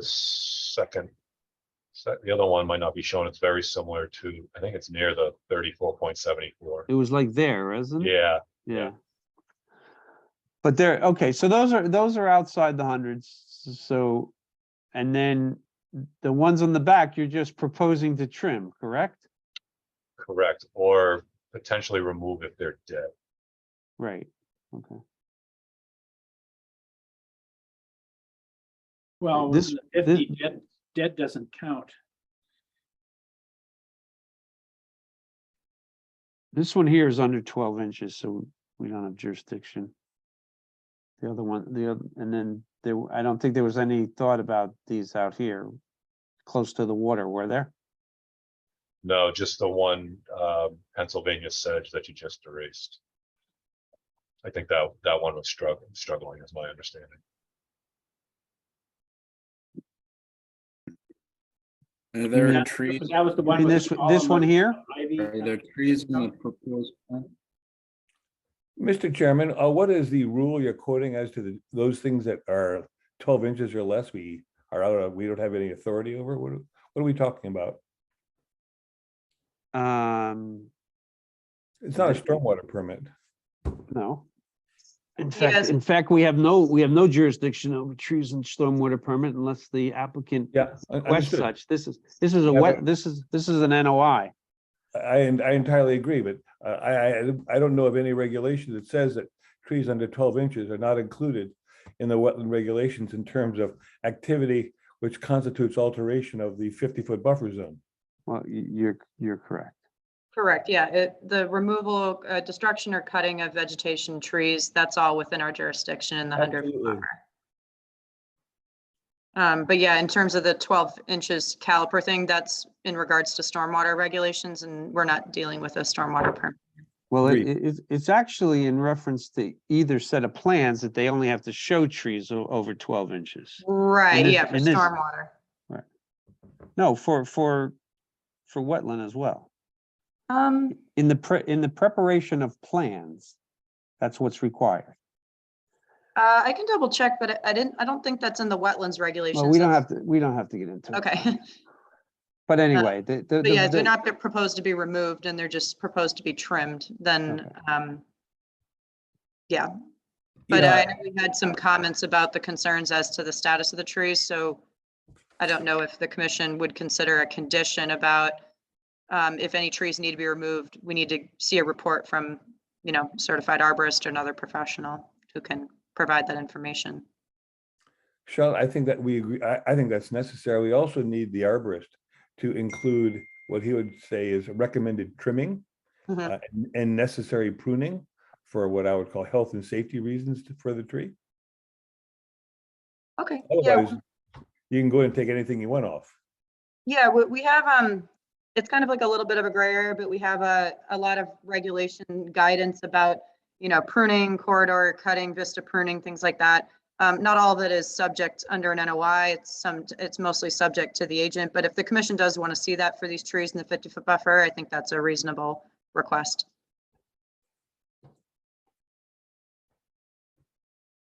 And Mr. Chair, we do have a few comments in the audience. Do we want to go through those? Or do Yes, we want please. to promote Mr. Flaherty to speak, or?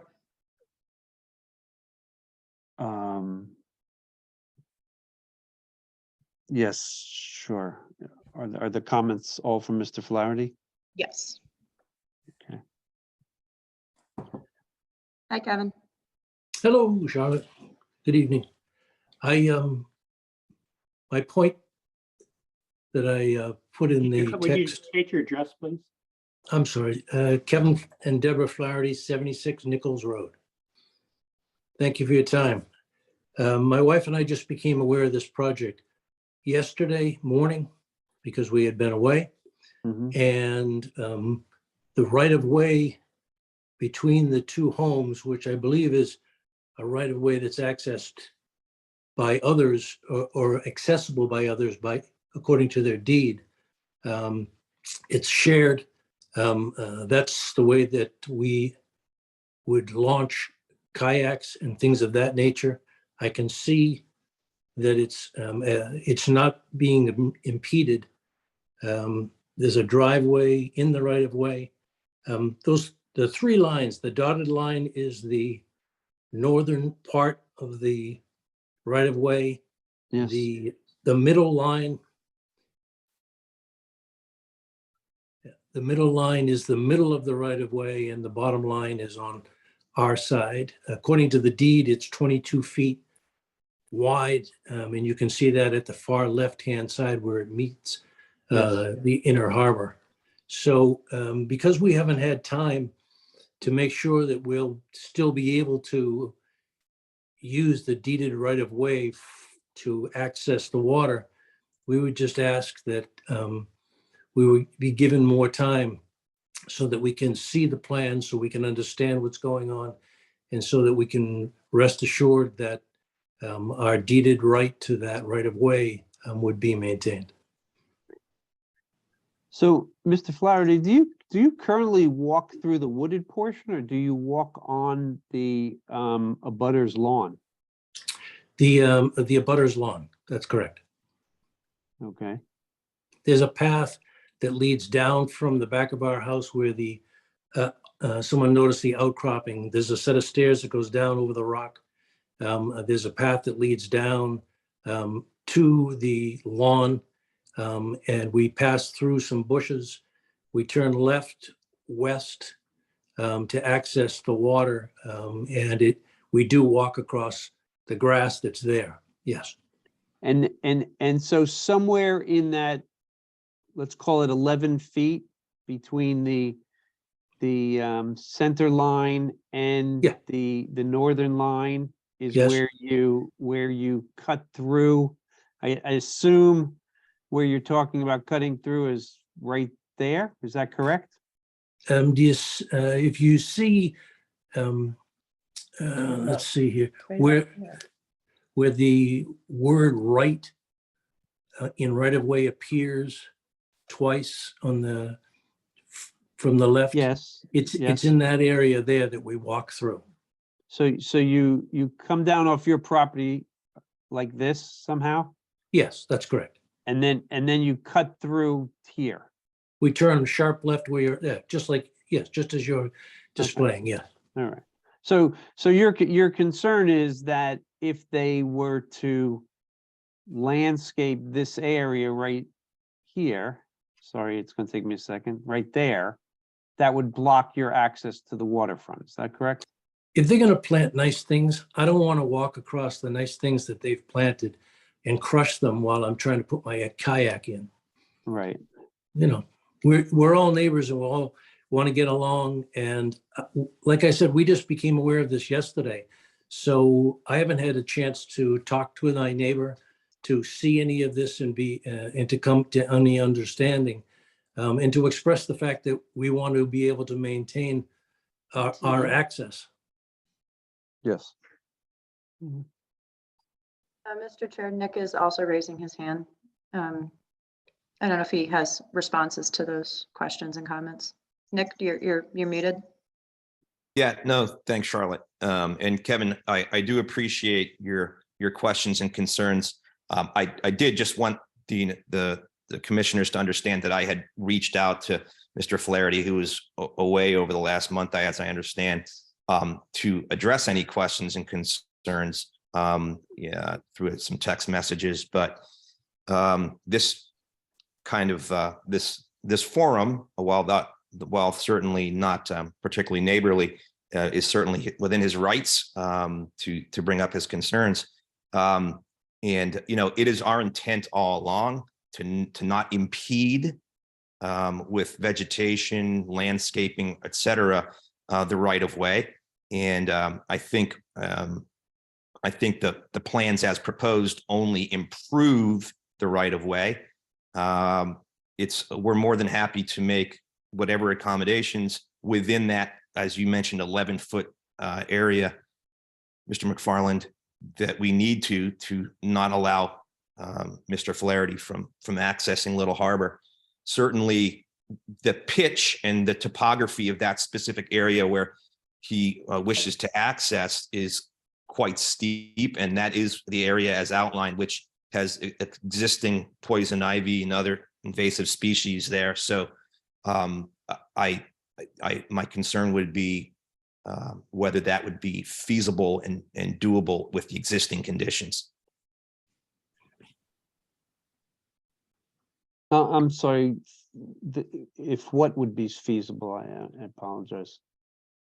Yeah, so the topography, which this plan doesn't show, there's a Yeah. quite a steep pitch in that location, and that location is also currently overgrown with poison ivy within that specific area. So I'm not certain that there's a lot of practical access to Little Harbor as it currently exists. But Mr. Flaherty says that that's how they currently go.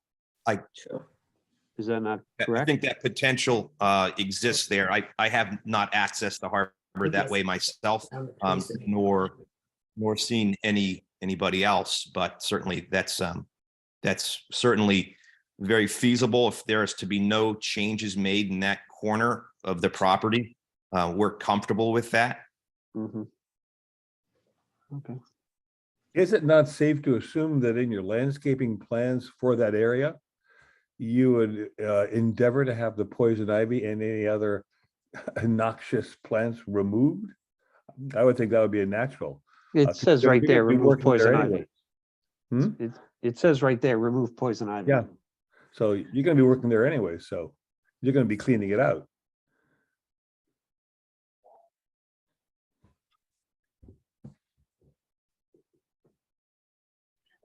Would Well, of you, course, then there's the issue of whether or not you can even do that in the 50. Yeah. We haven't let anybody else remove particularly native plants. Poison ivy is a native plant. It may not be a nice one, but it's a native plant. And we generally don't allow that anyway. Yeah, I was gonna say, in the past, we've seen, more detailed restoration plans or if it were an effort to remove invasive species, which, like Tom said, poison ivy, unfortunately, it is not. We'd have more detail. What would be the means of removal? Anyways. And speaking with the contractor, it would be removed by hand. There's no anticipated machinery work using machinery to do work within the 50 foot. Nor herbicides. Or yes, or chemicals, yes.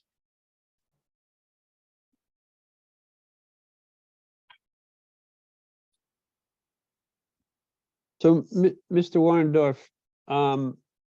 your neighbor would like to sit with you and talk a little bit about this plan, probably be out on the site and discuss, making sure that he feels comfortable about his current right of way and being able to get his kayak down to the water. Is that something you're amenable to? Absolutely. In fact, that offer was extended yesterday when I understood he had some questions, and there was not an opportunity for him to want to do that at that point. That offer is on the table for this weekend at any point or anytime soon. Happy to do that. Okay, can I recommend then that we continue this hearing till March the 23rd, and in the meantime, the neighbors discuss with each other some of their concerns, and make sure that you're both on the same page with this. Commissioners, I don't know if there's anything else that you would like to see or are concerned about here. Primarily we have two parts to this project. One is native plantings with a little bit of poison ivy removal. I'm sorry, three things. Native plantings, poison ivy removal, tree trimming, and deck building, giving access to be able to get to the deck. Eric, you mentioned that you didn't like the idea of the native planting within the 50 foot. I don't remember. I'm not. I Well, am not. you started talking about rare and unusual circumstances. Yeah, I mean, we always come down to this question of, you're gonna have to ask for a variance. Yeah. All right, we have criteria for a variance. It may be another side of the equation, and the other side of the coin, Mr. Chairman. Rare and unusual extenuating circumstances. I don't find anything greatly unusual, or rare, or extenuating about this, so maybe our whole justification is on a weak basis here, but I'd like to hear other people's thoughts on that. Mr. Chair, we have Nick and Kevin raising their hands. I don't know if they wanted to comment on that or have anything else to add, but I just had one or two Yes, conditions. please elevate them so they, yes, Nick, if you would go first. Yes, thanks, Mr. Eisenhower. Just with regards to your questions about unusual circumstances for the variance, again, Mr. Backus can clarify this. The variance is specifically, again, for equipment to travel inside of the 50-foot buffer zone, and the access to where the equipment in the back of the yard or the side facing Little Harbor is impossible to access given the northern property line, and the access is simply to construct the wall and the retaining wall that would replace the existing condition. Right, but the variance is also for any work within the 50, so even planting needs to have a variance. Yes, I believe, Paul, you did address that for the work within the 50 and then the heavy machinery use, at least for the access. Yep. And then Kevin, did you still have a question? Your hand is raised. Thank you. No, all we're saying is we just got home. We just Understood. heard about it. Yep. We did get a message and a text yesterday, but since we just got home, we're catching up with everything that we need to get taken care of. We're not trying to block anything. We're just trying to understand it.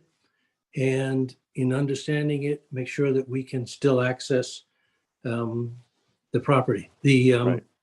The elevations or the steepness actually fall outside of the right-of-way to the south, which is mostly on our property and the property that, of 68 Nichols.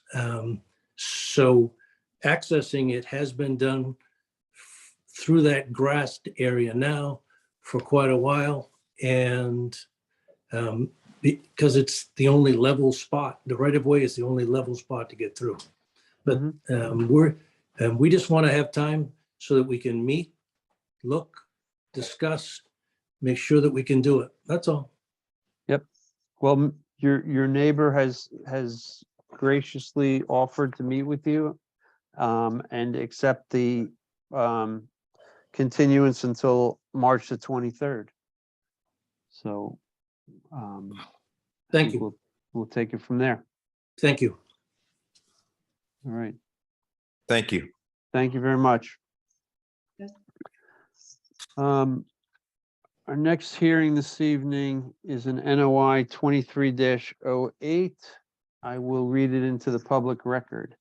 In accordance with Massachusetts General Law, Chapter 131, Section 40, the Cohasset Wetland Bylaw and the Cohasset Stormwater Bylaw, Cohasset Conservation Commission will hold a public hearing on Thursday, March 2nd, 2023 at 6:30 p.m. via remote participation on a Zoom platform for notice of intent 23-08 for John and Suzanne Norris to install a pervious pea stone patio and remove a portion of the neighbor's driveway that encroaches on their property at 60 Hobart Lane. Good evening. For the record, my name is Carmen Hudson from Merrill Engineers. I represent Mr. and Mrs. Norris. We are joined tonight by Suzanne Norris, as well as the landscaper for the project. Charlotte, if you could possibly promote Ashley Baskin. So and actually just to clarify, Chris, actually let me begin with the existing conditions. This property is located at the end Please. of Hobart Lane. Mhm. It is a large piece of property, almost you- can- 78,000. Can you share with us? Oh, I'm so sorry. That would be very helpful, wouldn't it? And Carmen and Suzanne, I do see Ashley in the audience, but I don't know if she's just away from her computer, but I'll just keep sending promotion requests. Okay, thank you so much. Okay, can you see this plan now? Yes, we can. Okay. So it's a large piece of property. It used to be a few years back, two pieces of property, 54 and 60 Hobart Lane. They combined it and brought all of the residential, so the two residential properties became one, and this is the result of that combination years back. There is a coastal beach in the rear of the property in pink. Here also in pink are the 50 and 100-foot buffer zones to the coastal beach.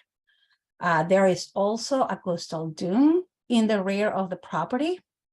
And there is the 50-foot buffer zone and the 100-foot buffer zone to this coastal dune. There is also an IVW in the southmost corner of the property, and this is the 25-foot buffer zone to the IVW. Mhm. And there's more. Everything, actually the entire site and most of the neighborhood is within the floodplain. So it's within land subject to coastal storm flowage. So everything is within the floodplain except for this rectangular area right here where we place the house and all the structures. So as I mentioned, everything landward of the dune has been developed as a single family residence use. Presently, there is a pool cabana, the dwelling, the driveway, and all of this area right here is lawn. This right here is part of the pool area that consists of lawn as well as large stepping stones. And what this project consists of is to add this portion of, add pavers on this portion of bluestone patio. So this is also going to be bluestone. Instead of sloping down, they would like to put a landscape wall over here with steps down. The Norrises also would like to replace this area, is about 2,100 square feet of lawn, and replace it with a pervious patio that they can use for multiple uses.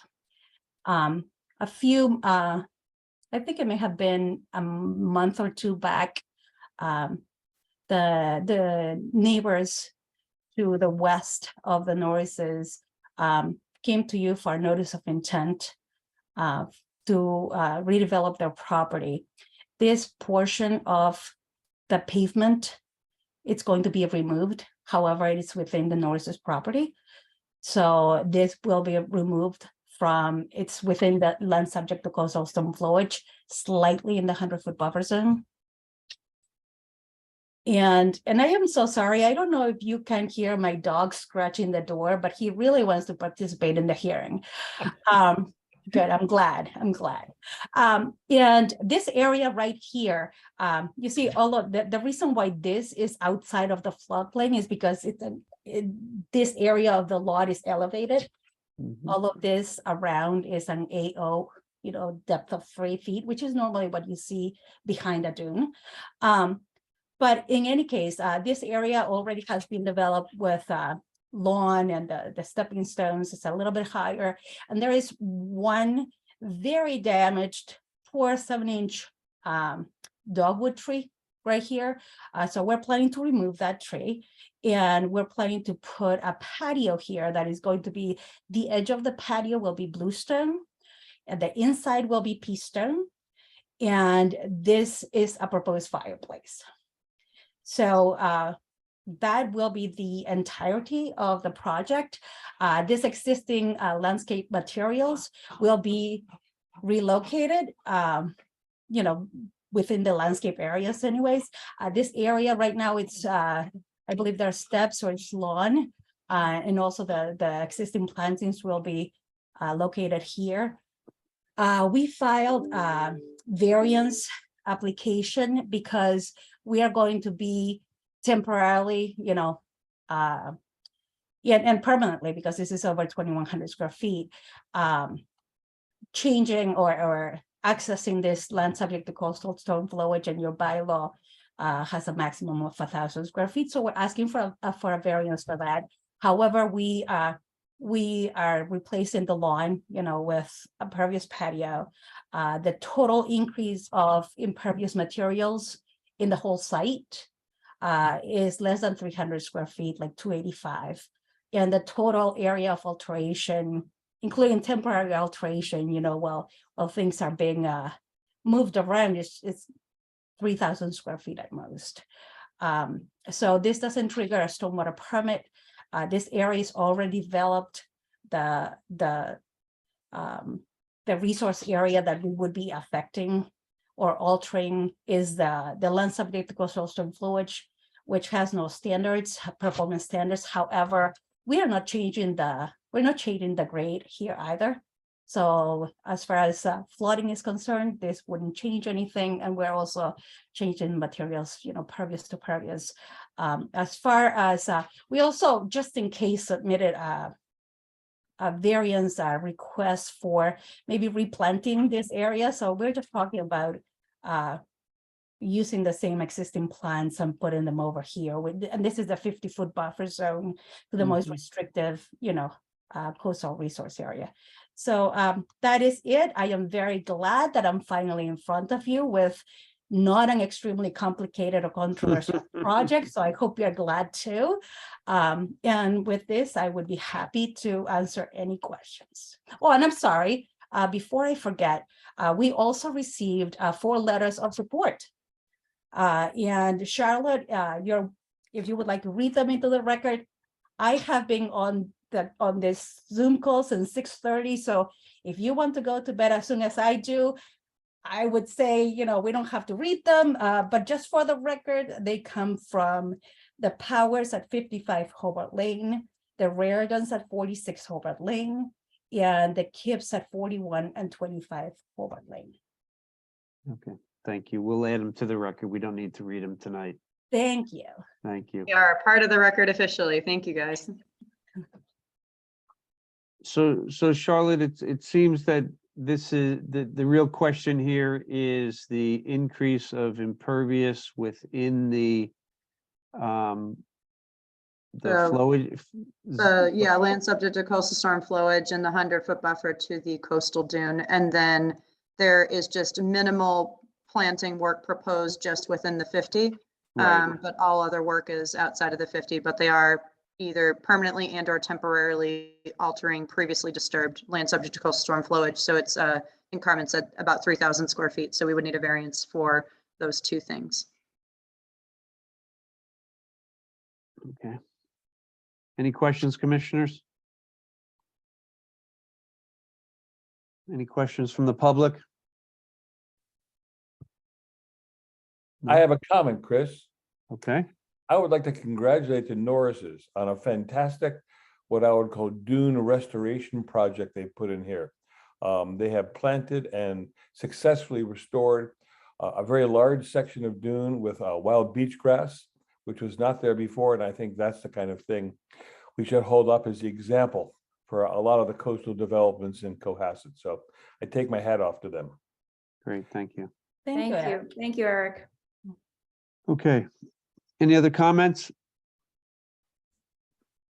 Okay, if we have no other questions or comments, I'm going to move to close the public hearing and to issue an order of conditions for NOI 23-08 at 60 Hobart Lane. And I see and I've heard no special conditions. So do I have a second? Second, Having a motion and a second to issue an order of conditions for NOI 23-08. We're going to take a roll call vote. Will, were you here for the whole hearing? Yep, I was. Okay, Will Ashton, Will Ashton, I. Tom Bell, Tom Bell, I. Kathy Berrigan, Kathy Berrigan, I. Eric Eisenhower, Eric Eisner, aye. Chris McIntyre, Chris McIntyre, aye. Chris McFarland, aye. That vote passes 600. And we need a variance for, we need two variances, right? We need a variance for disturbance, is it temporary or permanent in excess of, Greater than 1,000 square foot alteration of a resource area, which is the land subject to coastal storm flowage. great. Thank you. Do I have a second? Second, Having a motion? Someone have something to say? Having a motion and a second for a variance for over 1,000 feet of alteration, we'll take a roll call vote. Will Ashton, Will Ashton, I. Tom Bell, Tom Bell, I. Kathy Berrigan, Kathy Berrigan, I. Eric Eisenhower, Eric Eisner, aye. Chris McIntyre, Chris McIntyre, aye. and Chris McFarland. Aye, that vote passes 600. And then we also need a variance for work within the 50-foot buffer to the coastal dune in order to replace some plants in that area. Do I have a second? Second, Second. Having a motion and a second, we'll take a roll call vote. Will Ashton, Will Ashton, I. Tom Bell, Tom Bell, I. Kathy Berrigan, Kathy Berrigan, I. Eric Eisenhower, Eric Eisner, aye. Chris McIntyre, Chris McIntyre, aye. Chris McFarland, aye. That vote passes 600. Thank you so very much.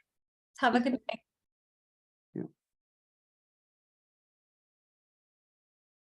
Okay, our next hearing this evening is stormwater permit 2305 at 724 Jerusalem Road. I'll read it into the public record. In accordance with Massachusetts General Law, Chapter 131, Section 40, the Cohasset Wetland Bylaw and the Cohasset Stormwater Bylaw, Cohasset Conservation Commission will hold a public hearing on Thursday, March 2nd, 2023 at 6:30 PM via remote participation on a Zoom platform for stormwater permit 23-05 from Anthony Katrupi and Elizabeth McElhenney Katrupi to raise and rebuild a single-family dwelling and garage at 724 Jerusalem Road.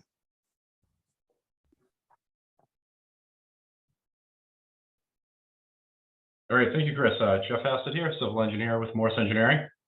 I'm here on behalf of the property owners, Tony and Liz Katrupi. And on their behalf, we filed a stormwater permit to raise and reconstruct their home and detached garage.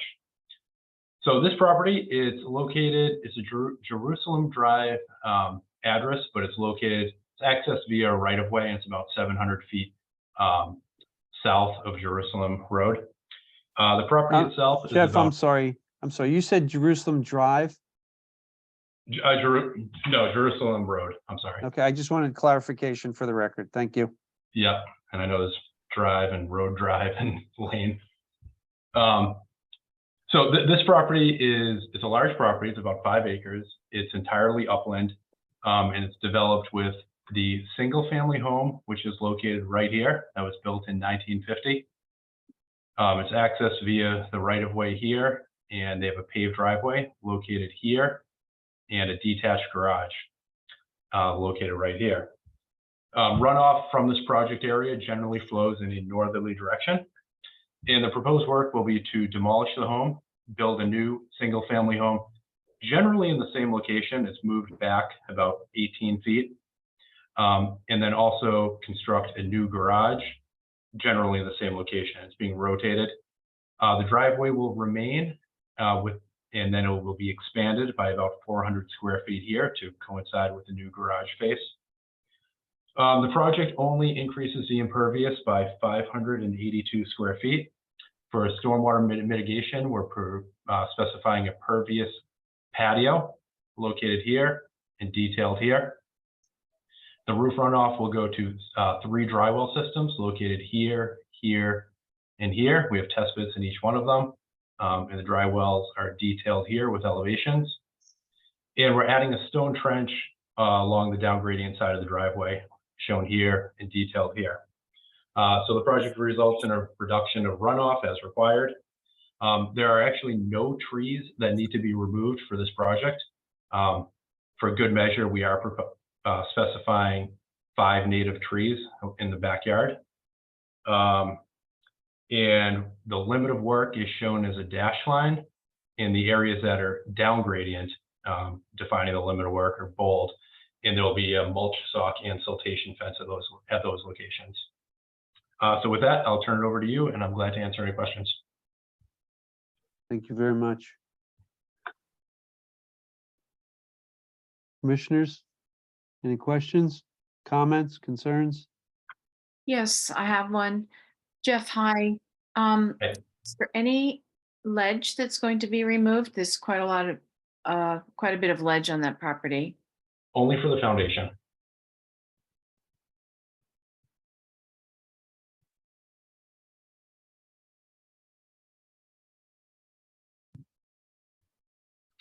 Jeff, I have a question about that dry well on the west side.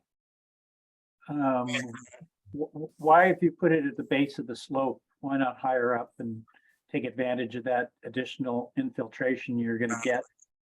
We started doing a test bit and we hit ledge almost immediately, down about a foot. Okay.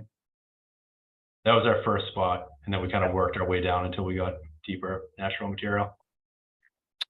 Thanks. Yep.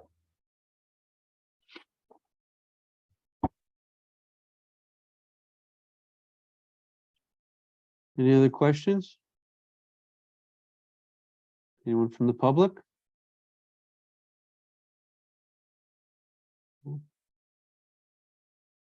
Charlotte, do you have any comments?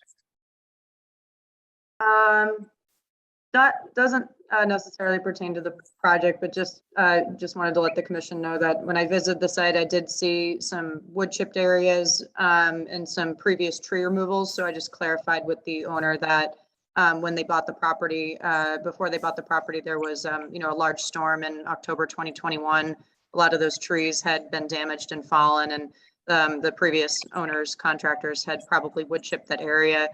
Looking at the aerials, there aren't too many trees that were removed, just from my judgment, at least. But again, they're not proposing to remove any trees at this plan, so that was outside of the limit of work on the southwestern side. But other than that, it was really just clarifying the ledge, which Jeff has just confirmed and shown on the plan, because there's a lot of ledge everywhere. But the limit of work has been clearly defined, so that's definitely good to clarify for a larger project site. Okay, great. Anyone else? Having no other comments or questions, make a motion to close the public hearing and to issue getting feedback. Issue a stormwater permit 23-05 for 724 Jerusalem Road. Do I have a second? Second. Having a motion and a second, we'll issue a stormwater permit 23-05 for 724 Jerusalem Road. We'll take a roll call vote. Will Ashton, Will Ashton, aye. Tom Bell, Tom Bell, aye. Kathy Berrigan, Kathy Berrigan, aye. Eric Eisenhower. Eric? Chris McIntyre, Chris McIntyre, aye. Chris McFarland, aye. I'm going to count Eric as an abstain. So that vote passes 5-0-1. Thank you very much. All right. Thank you, everyone. Okay. Okay. Our next item this evening was on the agenda as a show cause hearing for 692 Jerusalem Road, and that one was continued. Is that correct? Yep, that's been continued to April 6th, 2023. Continued to April 6th, 2023. Yeah, they're Okay. just finalizing their stormwater permit submission, so. Okay, which brings us on to Charlottesville. And That on the agenda. certificates of compliance. Well, you guys are in luck, 2 of the 4. I will be continuing. 187 Atlantic Ave has requested to continue to May 11th. They need to finish plantings, and they're hoping to finish that in April. And then 34 Bancroft Road, I don't have a confirmation yet, but they also have to finish final regrading and restoring the site. So for now, we'll continue to March 23rd, and I'll just get a verification date from them as to when they think that work will be completed. Okay, And Ledgewood Drive. So I apologize, this is not a fun one, but essentially the Ledgewood Drive was just to get, I typed up a history to try and make it as easy as possible to explain. But long story short, Ledgewood Drive was a series of notices of intent and before the birth of the stormwater bylaw. So there were 5 notices of intent that were submitted over the course of that 95 to 2000 year timeframe. And a couple of them, obviously were closed out. So I'll go through which ones those are. Sorry, just give me 1 sec. But basically, the applicant is requesting partial COCs, and as we know, we highly discourage these. However, given these circumstances with this history, which I'm pulling up right now, I talked to legal counsel about this, and he did recommend the partial COCs just because of the nature of these types of projects, which are very difficult to keep track of. And I'll explain a legal rule which I learned this week. Charlotte, before you go on, when you say a partial COC, you're talking about not a part of individual projects. You're talking about particular lots, correct? Correct. So which lots are we talking about? So these are the 4 permits that were submitted in the 90s. 2 of them have been completely closed out. Most of the work was actually for installation of septic systems. The homes were either completely out of the 100-foot buffer or just inside it. And so 2 of the 4 have been completely closed out. The 2 here that are highlighted, one is 95013, and then the other one is 97018. This one was for lots 4, 5, and 6 on Ledgewood Drive. This was to construct a detention basin within the buffer zone to provide drainage for Ledgewood Drive.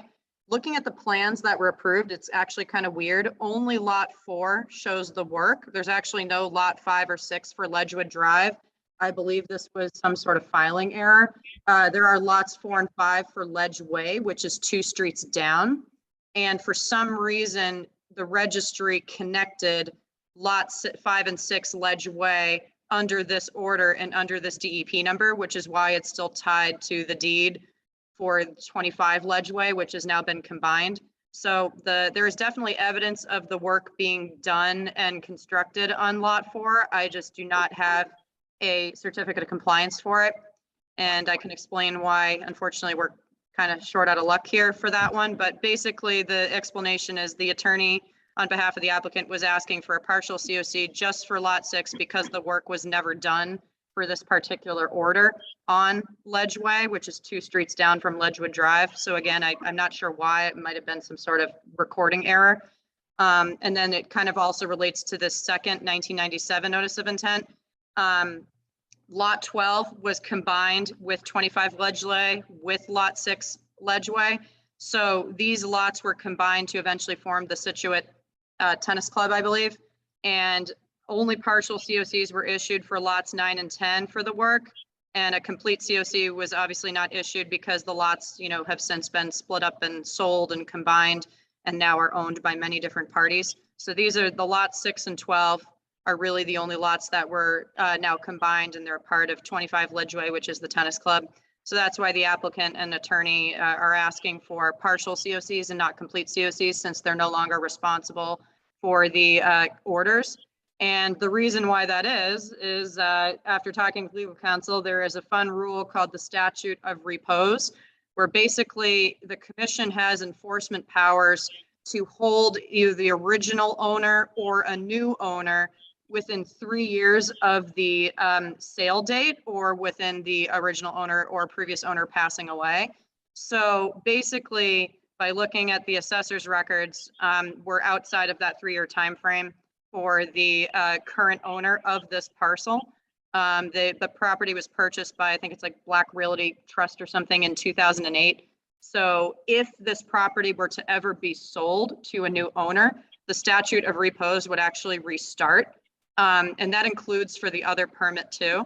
So these lots 5 and 6, you know, technically, or lot 4 or 5 could also be held responsible for these permits with new owners. So that's kind of like the tricky legal lingo here in terms of that 3-year time frame. And just to show you guys what this looks like, Ledgewood Farm, it's called Ledgewood Farm Drive, but it's Ledgewood Drive is here. And this is the whole property that was combined. So lot 12 was like this skinny parcel right here. Lot 6 was where this 25 number is. And as you can see, Ledgeway and Ledgewood Drive don't connect to any sort of, you know, drainage easement based on the plans. So that's why basically they're asking to close this out, because it's tied to this property address. Lot 12 obviously made sense, but not lot 6. So I apologize, that's very confusing, but this does happen quite a lot with subdivision developments. And I think the commission, we should just be aware of these kind of limitations as well as the statute of repose. So if anybody were to purchase any of these properties and there's still an order tied to that property, our enforcement jurisdiction would restart with each owner. Okay, so what, clarify, what partial So they're asking for a, certificate are we actually so they're asking for issuing? a partial certificate of compliance for lot 6 for NOI 95013. And then they're asking for a partial COC for lot 12 for NOI 97018.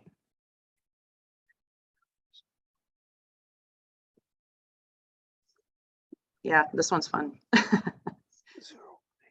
Hours of looking through all these files, assessor records, building records. It's these old ones are not fun, so I apologize. That's fine. Okay. Any questions, commissioners? No? Then I'll make a motion to issue. Can I do them together? Sure.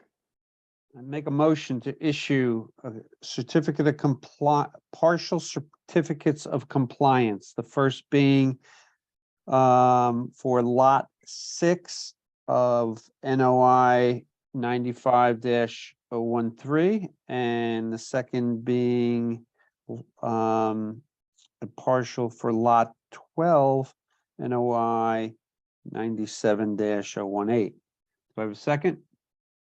Second. Having a motion and a second to issue partial certificates of compliance for NOI 95-013 and 97-018. Take a roll call vote. Will Ashton, Will Ashton, aye. Tom Bell, Tom Bell, aye.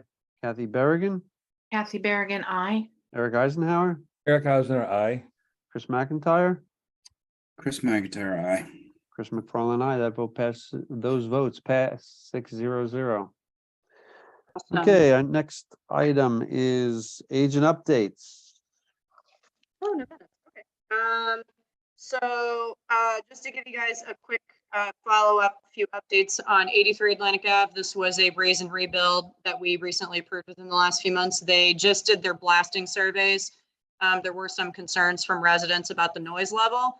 But if anyone's ever interested in looking at any blasting records, the fire department has to issue a blast permit, and they record a lot of the decibels and you know, before they issue a blasting permit to make sure they're all within the safety parameters. The only thing that can be a little louder than anticipated is obviously if there's ledge everywhere, you know, you're gonna get those reverberations off the ledge. So sometimes you might get those temporary fluctuations in decibel levels, but fire department did issue a blasting permit within those parameters. And you know, if anyone's ever curious, they're at fire department. So that's ongoing. And then 40 Parker Ave, the boat ramp project, they actually recently just finished for the most part the ramp, and they installed some existing concrete precast to reuse for small boat ramp launching. We administratively approved that change with Chris and Tom because they weren't increasing any disturbance from the approved project. So they are hoping to finish within the next few months. There's debate whether or not they want to keep the order of conditions open for maintenance, especially if they need to make any repairs within the first year. So they might just hold off on a COC for now. But they were, due to their TOI excursion, they're supposed to finish by the end of February. So they did do that and they are currently packing and moving out. They pulled the cofferdam on the weekend, right? Yeah. So And then, what do they have left to do, Charlotte? It's going to take a couple of months. so they're working out of the wet conditions now and they're just finalizing the boat ramp that's out of the portion that's out of the water. And then they just have to stabilize the parking area because it is a mess from all the construction vehicles. Are they going to pave it or just? No, like that wasn't a gravel? part of the permit. If they pave it, they'll be in big trouble. Yeah, so they're going to just put down new gravel? Is that the plan? Yeah, I believe so. Yeah. And then where they were stockpiling everything in a large fenced area, they have to clean up that area too. I think that area was grass, so they are going to have to loam and seed that area too. Tell them to get a move on. I want to put my boat in the water. Will do. And then last but not least, 147 South Main. Chris, I'm not sure how much you want me to go into detail, but long story short, we received a call. Well, it was a chain of command where police received a call, select board were notified, Chris, as the chair, was notified, and then I was notified. The applicant had cut down a large 36-inch caliper tree on the other side of the sidewalk on Spring Street. So not on South Main, it's on the perpendicular Spring Street. Spring Street. Yeah, and the tree on, if you know, you'll see it on the site plan, is in the 50-foot buffer. So we are asking the applicant to come in for a show cause hearing because the site plan was not clear that that tree was supposed to be removed. There are some discrepancies that we'll probably investigate about, you know, property line and town line, you know, issues. But for the record, you know, in our sense, it's in the 50-foot buffer. It doesn't matter where it was. You know, it wasn't marked to be removed on the site plan. So we're bringing the applicant in for a show cause. Good.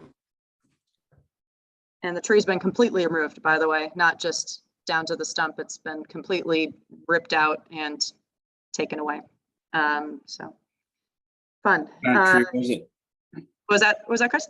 What kind of tree was it? I think oak. It was Chris, either an oak or a maple. I'm not sure. I think it was an oak or a maple. But yeah, it was a big one. What else is it gonna be? Yeah. Oaks or maples? Yep.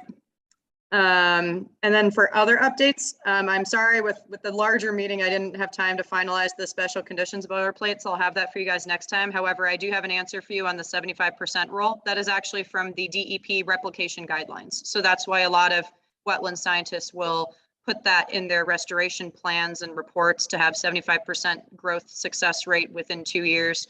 That's from the DEP replications. Okay. So I'll finalize that for you guys and we can hopefully, you know, vote on that and then use it moving forward. And then Kathy, thank you for this update. 205 Atlantic Avenue. This is the dream house one. I'm gonna just call it that if that's okay, because I'm sure that's how everyone will remember it. It's the undeveloped parcel across the Cunningham Bridge on Atlantic Ave. It now has a new owner.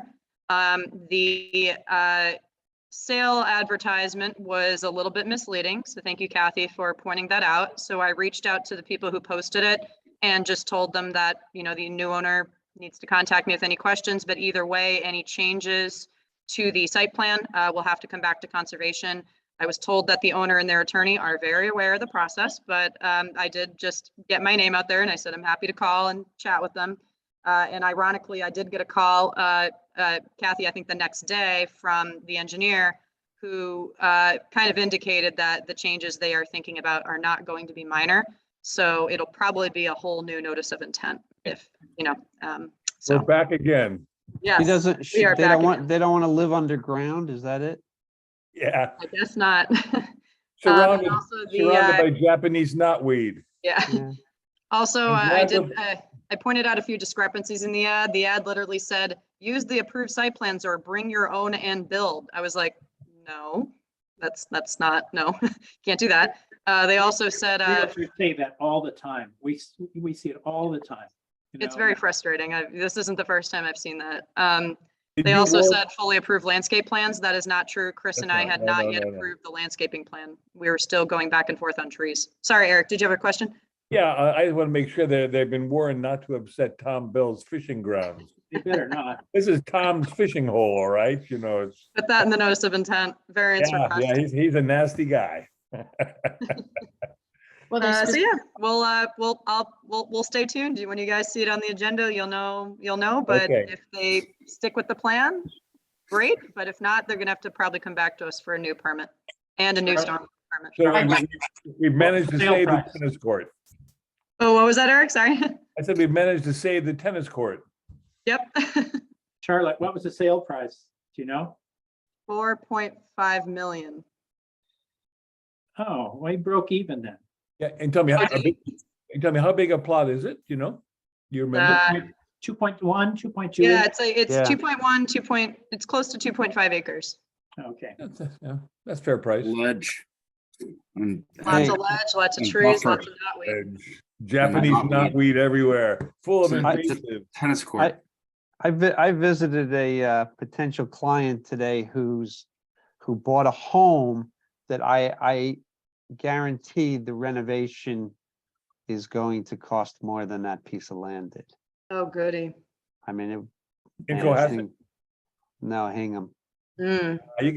You can tell us which house it is then. Come on, Chris. I don't know. I can't tell you what it is. Is it the one on 3A that's out on like the Little Finger Peninsula? It has its like. No, own no, little- it's in town actually, Oh, okay. but Well, it's, I man, hope it's good. I hope it's good business for you. talk about needing work, boy. Woo. Mm. And I bet they bought it for all the beech trees that are all dying. So it sounds like it might be haunted. Probably. Yeah. Do the ghosts come with it? Yeah, of course. Great. Chris, I Oh, like okay.